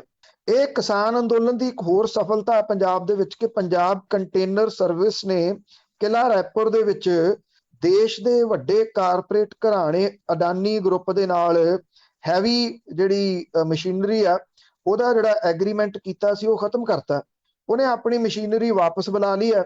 ਕੰਪਨੀ ਦੇ ਮਾਲਕ ਲੁਧਿਆਣੇ ਦੇ ਵਾਸੀ ਮੁਕੇਸ਼ ਖੋਸਲਾ ਨੇ ਅੰਦੋਲਨਕਾਰੀ ਕਿਸਾਨਾਂ ਨੂੰ ਲਿਖ ਕੇ ਇਹ ਗੱਲ ਕਹੀ ਆ ਕਿ ਉਹਨਾਂ ਦੀ ਕੰਪਨੀ ਭਵਿੱਖ 'ਚ ਕਦੇ ਵੀ ਅਡਾਨੀ ਗਰੁੱਪ ਦੇ ਨਾਲ ਕੋਈ ਵਪਾਰਕ ਸਾਂਝ ਨਹੀਂ ਰੱਖੂਗੀ। ਔਰ ਇਹ ਕਿਹਾ ਜਾ ਰਿਹਾ ਕਿ ਜਿਹੜਾ ਵੱਡਾ ਗਰੁੱਪ ਹੈ, ਕਿਉਂਕਿ ਉਹਦੇ ਸਾਈਲੋ ਵੀ ਬੰਦ ਪਏ ਆ, ਵੀ ਉਹਦੇ ਪੈਰ ਜਿਹੜੇ ਇੱਥੋਂ ਉਖੜਨੇ ਸ਼ੁਰੂ ਹੋਏ ਆ। ਅਡਾਨੀ ਗਰੁੱਪ ਨੇ ਇਸ ਤੋਂ ਪਹਿਲਾਂ 24 ਜੁਲਾਈ ਨੂੰ ਜਿਹੜੀ ਖੁਸ਼ਕ ਬੰਦਰਗਾਹ ਤੋਂ ਆਪਣੇ ਸਾਈਨ ਬੋਰਡ ਲਾ ਲਏ ਸੀਗੇ। ਕਿਸਾਨ ਆਗੂਆਂ ਨੇ ਕਿਹਾ ਕਿ ਅਡਾਨੀ ਗਰੁੱਪ ਦੇ ਨਾਲ ਠੇਕੇ ਤੇ ਕੰਮ ਕਰਨ ਵਾਲੀਆਂ ਕੰਪਨੀਆਂ ਉਹਨਾਂ ਨੇ ਆਪਣੇ ਪੈਰ ਪਿਛਾਂਹ ਖਿੱਚਣੇ ਸ਼ੁਰੂ ਕਰ ਦਿੱਤੇ ਆ। ਉਹ ਇਹ ਕਹਿੰਦੇ ਆ ਕਿ ਕਿਸਾਨੀ ਘੋਲ ਦੀ ਇੱਕ ਕਿਸਮ ਦੇ ਨਾਲ ਜਿਹੜੀ ਉਹ ਜਿੱਤ ਹੈ। ਔਰ ਉਹ ਇਹ ਕਹਿੰਦੇ ਆ ਕਿ ਉਹਨਾਂ ਦਾ ਵਪਾਰਕ ਅਦਾਰਿਆਂ ਦੇ ਨਾਲ ਕੋਈ ਵਿਰੋਧ ਨਿਗਾ, ਕਿਸਾਨ ਕਹਿੰਦੇ, ਸਗੋਂ ਉਹਨਾਂ ਦੀ ਲੜਾਈ ਮੌਜੂਦਾ ਕੇਂਦਰ ਦੀ ਸਰਕਾਰ ਤੇ ਕਾਰਪੋਰੇਟ ਘਰਾਣਿਆਂ ਦੇ ਨਾਲ ਹੈ, ਜਿਨ੍ਹਾਂ ਨੇ ਦੇਸ਼ ਦੀ ਜਾਇਦਾਦ, ਜੰਗਲ, ਜ਼ਮੀਨ ਸਾਰੀ ਦੇ ਉੱਤੇ ਕਬਜ਼ਾ ਕਰਨ ਦੀ ਕੋਸ਼ਿਸ਼ ਦੇ ਵਿੱਚ ਉਹ ਇਹਨੂੰ ਹੜੱਪ ਜਾਣਾ ਚਾਹੁੰਦੇ ਆ। ਔਰ ਕਿਸਾਨਾਂ ਦਾ ਇਹ ਕਹਿਣਾ ਹੈ ਕਿ ਬੇਸ਼ੱਕ ਉੱਥੋਂ ਹੈਵੀ ਮਸ਼ੀਨਰੀ ਵਾਪਸ ਚਲੇਗੀ ਆ, ਪਰ ਜਿਹੜਾ ਮੋਰਚਾ ਉਹਨਾਂ ਦਾ ਇਹਦੇ ਬਾਹਰ ਲੱਗਿਆ ਹੋਇਆ ਉਹ ਚੁੱਕਿਆ ਨਹੀਂ ਜਾਊਗਾ, ਉਸੇ ਤਰੀਕੇ ਦੇ ਨਾਲ ਜਾਰੀ ਰਹੂਗਾ ਜੀ। ਅੱਗੇ ਗੱਲ ਕਰਦੇ ਹੈਗੇ ਆ ਰਾਜੇਵਾਲ ਦੀ। ਉਸਨੇ ਕਿਹਾ ਕਿ ਸਾਰੀਆਂ ਪਾਰਟੀਆਂ ਤੋਂ ਸਵਾਲ ਜ਼ਰੂਰ ਪੁੱਛੋ, ਪਰ ਜਿਹੜਾ ਵਿਰੋਧ ਕਰਨਾ ਉਹ ਬੀਜੇਪੀ ਦਾ ਕਰੋ। ਕੱਲ ਰਾਜੇਵਾਲ ਪਟਿਆਲਾ ਦੇ ਵਿੱਚ ਸਨ ਜੀ, ਔਰ ਇੱਥੇ ਪੰਜਾਬੀ ਯੂਨੀਵਰਸਿਟੀ ਪਟਿਆਲਾ ਦੇ ਵਿੱਚ ਇੱਕ ਸੈਮੀਨਾਰ ਹੋਇਆ ਕਿਸਾਨ ਅੰਦੋਲਨ ਨੂੰ ਲੈ ਕੇ। ਇਹ ਵੀ ਆਪਣੇ ਆਪ ਦੇ ਵਿੱਚ ਇੱਕ ਨਵੇਕਲੀ ਗੱਲ ਹੈ ਕਿ ਯੂਨੀਵਰਸਿਟੀ ਦੇ ਵਿੱਚ ਇਸ ਪੱਧਰ ਦਾ ਜਿਹੜਾ ਉਹ ਸੈਮੀਨਾਰ ਹੋਣਾ। ਡਾਕਟਰ ਦਰਸ਼ਨਪਾਲ ਤੇ ਬਲਬੀਰ ਸਿੰਘ ਰਾਜੇਵਾਲ ਹੁਰੀ ਇਹਦੇ ਵਿੱਚ ਸੈਮੀਨਾਰ ਦੇ ਵਿੱਚ ਸ਼ਾਮਲ ਸਨ। ਉੱਥੇ ਬਲਬੀਰ ਸਿੰਘ ਰਾਜੇਵਾਲ ਹੋਰਾਂ ਨੇ ਜਿਹੜੀ ਇਹ ਗੱਲ ਕਹੀ ਕਿ ਜਿਹੜਾ ਕਿਸਾਨ ਅੰਦੋਲਨ ਹੈ ਉਹ ਜਿੱਤੂਗਾ ਹਰ ਹਾਲਤ ਦੇ ਵਿੱਚ। ਉਹਨਾਂ ਨੇ ਇਹ ਕਿਹਾ ਕਿ ਸਰਕਾਰ ਜਿਹੜੀ ਆ ਜਾਂ ਜਿਹੜੇ ਸਾਨੂੰ ਸੁਨੇਹੇ ਆ ਰਹੇ ਆ ਉਹ ਇਹ ਆ ਰਹੇ ਆ ਕਿ ਇਹਨੂੰ ਫਰੀਜ਼ ਕਰ ਦਿੰਨੇ ਆ, ਇਹਨਾਂ 3 ਖੇਤੀ ਕਾਨੂੰਨਾਂ ਨੂੰ ਫਰੀਜ਼ ਕਰਕੇ 3 ਸਾਲਾਂ ਦੇ ਵਾਸਤੇ ਰੱਖ ਦਿੰਨੇ ਆ, ਜਦੋਂ ਤੱਕ ਅਗਲੀ ਸਰਕਾਰ ਨਹੀਂ ਆਉਂਦੀ ਉਦੋਂ ਤੱਕ ਇਹ ਲਾਗੂ ਨਹੀਂ ਕੀਤੇ ਕਰਾਂਗੇ ਅਸੀਂ, ਤੇ ਇਹ ਸਮਝੌਤਾ ਕਰ ਲਓ। ਉਹ ਕਹਿੰਦੇ ਫਰੀਜ਼ ਨਹੀਂ, ਤੁਸੀਂ ਇਹਨਾਂ ਨੂੰ ਵਾਪਸ ਲਓ। ਉਹ ਕਹਿੰਦੇ ਸਰਕਾਰ ਇਸ ਗੱਲੋਂ ਡਰਦੀ ਆ ਵੀ ਜੇ 3 ਅਸੀਂ ਵਾਪਸ ਲੈ ਲਏ ਖੇਤੀ ਕਾਨੂੰਨ ਤੇ ਉਹਦੇ ਪਿੱਛੇ ਮਜ਼ਦੂਰਾਂ ਦੇ ਨਾਲ ਸੰਬੰਧਿਤ ਤੇ ਹੋਰ ਇੰਨੇ ਕਾਨੂੰਨ ਅਸੀਂ ਪਾਸ ਕਰੀ ਬੈਠੇ ਆ, ਉਹ ਸਾਰੇ ਦੇ ਸਾਰੇ ਉੱਠ ਕੇ ਆ ਜਾਣਗੇ ਕਿ ਉਹ ਵੀ ਜਿਹੜੇ ਉਹ ਵਾਪਸ ਲਓ। ਉਹਨਾਂ ਨੇ ਇਹ ਗੱਲ ਬਲਬੀਰ ਸਿੰਘ ਰਾਜੇਵਾਲ ਹੋਰਾਂ ਨੇ ਕਹੀ ਕਿ ਜੇਕਰ 24 ਤੱਕ ਸਰਕਾਰ ਬਿਠਾਉਣਾ ਚਾਹੁੰਦੀ ਹੈ ਅਸੀਂ ਉਦੋਂ ਤੱਕ ਵੀ ਬੈਠੇ ਰਹਾਂਗੇ। ਔਰ ਇਹ ਵੀ ਕਿਹਾ ਕਿ ਉੱਤਰ ਪ੍ਰਦੇਸ਼ ਦੇ ਵਿੱਚੋਂ ਭਾਰਤੀ ਜਨਤਾ ਪਾਰਟੀ ਦੇ ਪੈਰ ਉਖੇੜਨ ਦੇ ਵਾਸਤੇ ਸੰਯੁਕਤ ਕਿਸਾਨ ਮੋਰਚਾ ਪੂਰੀ ਆਪਣੀ ਵਾਹ ਲਾ ਦਊਗਾ ਜੀ। ਉਹਨਾਂ ਨੇ ਪੰਜਾਬ ਦੇ ਵਾਸਤੇ ਜਿਹੜੀ ਗੱਲ ਕਹੀ ਕਿ ਇੱਥੇ ਲੋਕਾਂ ਦੇ ਮਨਾਂ ਦੇ ਅੰਦਰ ਰੋਹ ਇੰਨਾ ਕਿ ਉਹ ਸਾਰੀਆਂ ਸਿਆਸੀ ਪਾਰਟੀਆਂ ਤੋਂ ਘੇਰ ਘੇਰ ਕੇ ਸਵਾਲ ਪੁੱਛ ਰਹੇ ਆ। ਰਾਜੇਵਾਲ ਸਾਹਿਬ ਨੇ ਇਹ ਗੱਲ ਕਹੀ ਕਿ ਜਿਹੜੀ ਭਾਰਤੀ ਜਨਤਾ ਪਾਰਟੀ ਆ ਉਹਨਾਂ ਨੂੰ ਤਾਂ ਫੰਕਸ਼ਨ ਨਾ ਕੋਈ ਕਰਨ ਦਿਓ, ਉਹਨਾਂ ਦੇ ਘਰਾਓ ਕਿਸਾਨ ਜਾਰੀ ਰੱਖਣ। ਤੇ ਇਹ ਵੀ ਕਿਹਾ ਕਿ ਜਿਹੜੀਆਂ ਬਾਕੀ ਸਿਆਸੀ ਪਾਰਟੀਆਂ ਨੇ ਅਸੀਂ ਰੋਕਦੇ ਨਹੀਂ ਕਿਸਾਨਾਂ ਨੂੰ ਕਿ ਉਹਨਾਂ ਤੋਂ ਸਵਾਲ ਨਾ ਪੁੱਛੋ। ਉਹ ਕਹਿੰਦੇ ਕਿ ਸਵਾਲ ਪੁੱਛਣਾ ਲੋਕਾਂ ਦਾ ਹੱਕ ਹੈ ਤੇ ਲੋਕ ਮਸੀਂ ਸਵਾਲ ਪੁੱਛਣ ਜੋਗੇ ਹੋਏ ਆ, ਇਸ ਕਰਕੇ ਉਹਨਾਂ ਨੇ ਕਿਹਾ ਕਿ ਸਵਾਲ ਪੁੱਛਣੇ ਜਾਰੀ ਰੱਖੋ, ਸਾਰੀਆਂ ਸਿਆਸੀ ਪਾਰਟੀਆਂ ਨੂੰ ਸਵਾਲ ਕਰੋ। ਰਾਜੇਵਾਲ ਹੋਰਾਂ ਨੇ ਕਿਹਾ ਕਿ ਇਹ ਸਿਆਸੀ ਪਾਰਟੀਆਂ ਲੋਕਾਂ ਨੂੰ ਦਹਾਕਿਆਂ ਤੋਂ ਗੁੰਮਰਾਹ ਕਰਦੀਆਂ ਆਈਆਂ ਨੇ ਔਰ ਉਹ ਅੱਜ ਵੀ ਗੁੰਮਰਾਹ ਕਰਨ ਦੇ ਚੱਕਰ ਦੇ ਵਿੱਚ ਨੇ। ਉਹਨਾਂ ਨੇ ਕਿਹਾ ਕਿ ਜਦੋਂ ਚੋਣਾਂ ਹੁੰਦੀਆਂ ਨੇ ਕਿਸੇ ਸੂਬੇ 'ਚ 2 ਮਹੀਨੇ ਪਹਿਲਾਂ ਸਿਆਸੀ ਸਰਗਰਮੀਆਂ ਸ਼ੁਰੂ ਹੁੰਦੀਆਂ ਨੇ, ਪਰ ਇਹ ਸਿਆਸੀ ਪਾਰਟੀਆਂ ਨੂੰ ਕਾਹਲ ਪਤਾ ਨਹੀਂ ਕਾਹਦੀ ਪਈ ਹੋਈ ਆ ਕਿ ਛੇਤੀ ਦੇਣੀ ਪੰਜਾਬ ਦੇ ਉੱਤੇ ਕਬਜ਼ਾ ਕਰ ਲਈਏ। ਉਹਨਾਂ ਦਾ ਇਸ਼ਾਰਾ ਸਿੱਧਾ ਅਕਾਲੀ ਦਲ ਬਾਦਲ ਦੇ ਵੱਲ ਸੀਗਾ। ਉਹ ਕਹਿੰਦੇ ਕਿ ਜਦੋਂ ਕਿਸਾਨ ਮੋਰਚਿਆਂ ਦੇ ਉੱਤੇ ਦਿੱਲੀ ਦੀਆਂ ਸਰਹੱਦਾਂ ਤੇ ਬੈਠੇ ਆ, ਤੁਹਾਨੂੰ ਇੱਥੇ ਜਿਹੜੀਆਂ ਸਿਆਸੀ ਰੈਲੀਆਂ ਕਰਨ ਦੀ ਏਡੀ ਕਾਹਲੀ ਕਾਹਦੀ ਪਈ ਹੋਈ ਆ। ਉਹਨਾਂ ਨੇ ਇਹ ਕਿਹਾ ਕਿ ਭਾਜਪਾ ਆਗੂਆਂ ਨੂੰ ਤਾਂ ਪਿੰਡਾਂ 'ਚ ਵੜਨ ਨਾ ਦਿੱਤਾ ਜਾਵੇ, ਜਿਹੜੇ ਆਉਂਦੇ ਆ ਸਿਆਸੀ ਪਾਰਟੀਆਂ ਵਾਲੇ ਬਾਕੀਆਂ ਦੇ ਉਹਨਾਂ ਤੋਂ ਸਵਾਲ ਜਿਹੜੇ ਉਹ ਜ਼ਰੂਰ ਪੁੱਛੇ ਜਾਣ। ਇਹ ਵੀ ਉਹਨਾਂ ਨੇ ਕਿਹਾ ਕਿ ਇਹ ਸਵਾਲ ਪੰਜਾਬ ਪੱਧਰ ਦੇ ਹੋਣ, ਮੁਲਕ ਪੱਧਰ ਦੇ ਹੋਣ, ਤੇ ਇਹ ਵੀ ਕਿਹਾ ਕਿ ਜੇਕਰ ਕਮੇਟੀਆਂ ਬਣਾ ਕੇ ਸਵਾਲ ਜਿਹੜੇ ਉਹ ਪੁੱਛੇ ਜਾਣ ਤਾਂ ਉਹ ਬਿਹਤਰ ਤਰੀਕਾ ਹੋਊਗਾ। ਬੇਸ਼ੱਕ ਜਿਹੜੇ ਅਕਾਲੀ ਦਲ ਬਾਦਲ ਹੈ, ਕਿਉਂਕਿ ਸੁਖਬੀਰ ਸਿੰਘ ਬਾਦਲ ਹੋਰਾਂ ਦਾ ਥਾਂ ਥਾਂ ਦੇ ਉੱਤੇ ਵਿਰੋਧ ਹੋ ਰਿਹਾ, ਜਿੱਥੇ ਉਹ ਜਾ ਰਿਹਾ ਉੱਥੇ ਵਿਰੋਧ ਹੋ ਰਿਹਾ। ਕੱਲ ਸਾਹਨੇਵਾਲ ਦੇ ਵਿੱਚ ਵੀ ਜ਼ਬਰਦਸਤ ਵਿਰੋਧ ਸੁਖਬੀਰ ਬਾਦਲ ਦਾ ਹੋਇਆ। ਅਕਾਲੀ ਦਲ ਬਾਦਲ ਇਹ ਕਹਿੰਦਾ ਕਿ ਸੰਯੁਕਤ ਕਿਸਾਨ ਮੋਰਚੇ ਨੇ ਕਹਿਤਾ ਕਿ ਭਾਜਪਾ ਦਾ ਵਿਰੋਧ ਕਰੋ, ਬਾਕੀ ਕਿਸੇ ਪਾਰਟੀ ਦਾ ਵਿਰੋਧ ਨਹੀਂ ਕਰਨਾ। ਜਦੋਂ ਕਿ ਬਲਬੀਰ ਸਿੰਘ ਰਾਜੇਵਾਲ ਹੋਰਾਂ ਨੇ ਇਹ ਗੱਲ ਜਿਹੜੀ ਦੀ ਕਹੀ ਕਿ ਸਵਾਲ ਪੁੱਛਣ ਦਾ ਹੱਕ ਲੋਕਾਂ ਦਾ ਕਿਵੇਂ ਖੋਇਆ ਜਾ ਸਕਦਾ। ਜੇ ਉਹ ਸਵਾਲ ਪੁੱਛਣਾ ਚਾਹੁੰਦੇ ਨੇ ਤੇ ਉਹਨਾਂ ਨੂੰ ਸਵਾਲ ਪੁੱਛਣ ਦੀ ਪੂਰੀ ਪਰਮਿਸ਼ਨ ਜਿਹੜੀ ਆ ਉਹ ਹੋਣੀ ਚਾਹੀਦੀ ਆ। ਜੇ ਹੁਣ ਸਿਆਸਤਦਾਨਾਂ ਨੂੰ ਸਵਾਲ ਨਾ ਪੁੱਛੇ ਜਦੋਂ ਚੋਣਾਂ ਆ ਰਹੀਆਂ ਨੇ ਤੇ ਹੋਰ ਕਦੋਂ ਪੁੱਛੇ ਜਾਣਗੇ। ਉਹਨਾਂ ਨੇ ਕਿਹਾ ਕਿ ਇਹ ਸਿਆਸਤਦਾਨ 1 ਮਹੀਨਾ ਲੋਕਾਂ ਨੂੰ ਸਿਰਫ ਪੁੱਛਦੇ ਆ, ਉਸ ਤੋਂ ਬਾਅਦ 4 ਸਾਲ ਤੇ 11 ਮਹੀਨੇ ਚਮਦੀਆਂ ਚਲਾਉਂਦੇ ਆ, ਮੁੜ ਕੇ ਅਖੀਰਲੇ ਮਹੀਨੇ ਆ ਕੇ ਫਿਰ ਲੋਕਾਂ ਦੇ ਮਗਰ ਵੋਟਾਂ ਲੈਣ ਦੇ ਵਾਸਤੇ ਤੁਰ ਪੈਂਦੇ ਆ ਤੇ ਵੋਟਾਂ ਲੈ ਕੇ ਫਿਰ ਲੋਕਾਂ ਨੂੰ ਭੁੱਲ ਜਾਂਦੇ। ਬਿਲਕੁਲ ਜੀ, ਇਸ ਦੇ ਵਿੱਚ ਕੋਈ ਸ਼ੱਕ ਨਹੀਂ। ਤੇ ਅੱਗੇ ਕਰਦੇ ਆ ਅਕਾਲੀ ਦਲ ਦੀ ਹੀ ਗੱਲ ਕਰ ਲੈਂਦੇ ਆ ਕਿ ਉਸਨੇ ਸਿਕੰਦਰ ਮਲੂਕੇ ਨੂੰ ਇਗਨੋਰ ਕੀਤਾ ਮੌੜ ਮੰਡੀ ਤੋਂ, ਤਾਂ ਉਹੀ ਟਿਕਟ ਹੈ ਜਗਮੀਤ ਬਰਾੜ ਨੂੰ ਦਿੱਤੀ। ਦੇਖੋ ਟਿਕਟਾਂ ਤਾਂ 6 ਅਨਾਉਂਸ ਕੀਤੀਆਂ ਨੇ ਅਕਾਲੀ ਦਲ ਬਾਦਲ ਨੇ, ਬਾਕੀ ਪਤਾ ਸੀਗਾ ਕਿ ਜੀਤ ਮਹਿੰਦਰ ਸਿੱਧੂ ਨੂੰ ਵੀ ਮਿਲਣੀ ਆ, ਜਿਹੜਾ ਬੰਟੀ ਰਮਾਣਾ ਉਹਨੂੰ ਵੀ ਮਿਲਣੀ ਆ, ਸੂਬਾ ਸਿੰਘ ਬਾਦਲ ਨੂੰ ਦਿੱਤੀ ਆ। ਇਹ ਥੋੜਾ ਜਿਹਾ ਜ਼ਰੂਰ ਹੈਗਾ, ਜਿਹੜਾ ਸੂਬਾ ਸਿੰਘ ਬਾਦਲ ਹੈ ਇਹ ਜਿਹੜੇ ਸਾਬਕਾ ਮੰਤਰੀ ਸੀਗੇ ਪੰਜਾਬ ਦੇ, ਉਹਦਾ ਮੁੰਡਾ ਰੋਜੀ ਬਰਕੰਦੀ ਨੂੰ ਵੀ ਜਿਹੜੀ ਦਿੱਤੀ ਹੈ ਟਿਕਟ। ਇਹਦੇ ਵਿੱਚ 2 ਅਹਿਮ ਚੀਜ਼ਾਂ ਜਿਹੜੀਆਂ ਉਹ ਦੇਖਣ ਵਾਲੀਆਂ ਨੇ। ਇੱਕ ਤਾਂ ਕੋਟਕਪੂਰੇ ਤੋਂ ਮਨਤਾਰ ਸਿੰਘ ਬਰਾੜ ਨੂੰ ਟਿਕਟ ਜਿਹੜੀ ਉਹ ਦਿੱਤੀ ਹੈ, ਉਹ ਇਸ ਕਰਕੇ ਜਿਹੜਾ ਜੀ ਵੱਡਾ ਕਿ ਮਨਤਾਰ ਸਿੰਘ ਬਰਾੜ ਦਾ ਨਾਮ ਚਾਰਜ ਸ਼ੀਟ ਦੇ ਵਿੱਚ ਹੈ, ਜਿਹੜੀ ਬੇਅਦਬੀ ਕਾਂਡ ਹੋਇਆ। ਇਹਦਾ ਮਤਲਬ ਅਕਾਲੀ ਦਲ ਬਾਦਲ ਦੇ ਉੱਤੇ ਇਸ ਚੀਜ਼ ਦਾ ਕੋਈ ਅਸਰ ਨਹੀਂਗਾ ਕਿ ਬੇਅਦਬੀ ਕਾਂਡ ਦੇ ਵਿੱਚ ਮਨਤਾਰ ਸਿੰਘ ਬਰਾੜ ਦਾ ਨਾਮ ਕਿਉਂ ਸ਼ਾਮਲ ਹੈ। ਉਹ ਲੋਕਾਂ ਨੂੰ ਚੜਾਉਣਾ ਚਾਹੁੰਦਾ ਕਿ ਤੁਸੀਂ ਜੋ ਕਰਨਾ ਕਰ ਲਓ, ਜੋ ਤੁਸੀਂ ਬੋਲਣਾ ਬੋਲੋ। ਮਨਤਾਰ ਸਿੰਘ ਬਰਾੜ ਦਾ ਕੋਈ ਕਸੂਰ ਨਹੀਂ। ਮਨਤਾਰ ਸਿੰਘ ਬਰਾੜ ਸੀਗਾ ਜਿਹੜਾ ਕੋਟਕਪੂਰੇ ਦੇ ਵਿੱਚ ਗੋਲੀ ਕਾਂਡ ਦੇ ਵੇਲੇ ਸਾਰੀ ਰਾਤ ਡੀਜੀਪੀ ਸੁਮੇਧ ਸੈਣੀ, ਪ੍ਰਕਾਸ਼ ਸਿੰਘ ਬਾਦਲ ਤੇ ਬਾਕੀਆਂ ਦੇ ਨਾਲ ਫੋਨ ਦੇ ਉੱਤੇ ਡਾਇਰੈਕਸ਼ਨਾਂ ਲੈਂਦਾ ਰਿਹਾ ਸੀਗਾ। ਕੋਟਕਪੂਰੇ ਦੇ ਵਿੱਚ ਚੱਲੀ ਗੋਲੀ, ਹੋਇਆ ਲਾਠੀ ਚਾਰਜ, ਗੰਦਾ ਪਾਣੀ ਜਿਹੜਾ ਸੁੱਟਿਆ ਗਿਆ, ਉਹਦੀਆਂ ਸਾਰੀਆਂ ਡਾਇਰੈਕਸ਼ਨਾਂ ਦੇ ਕੇ ਅੱਗੇ ਮਨਤਾਰ ਬਰਾੜ ਹੀ ਦੇ ਰਿਹਾ ਸੀ।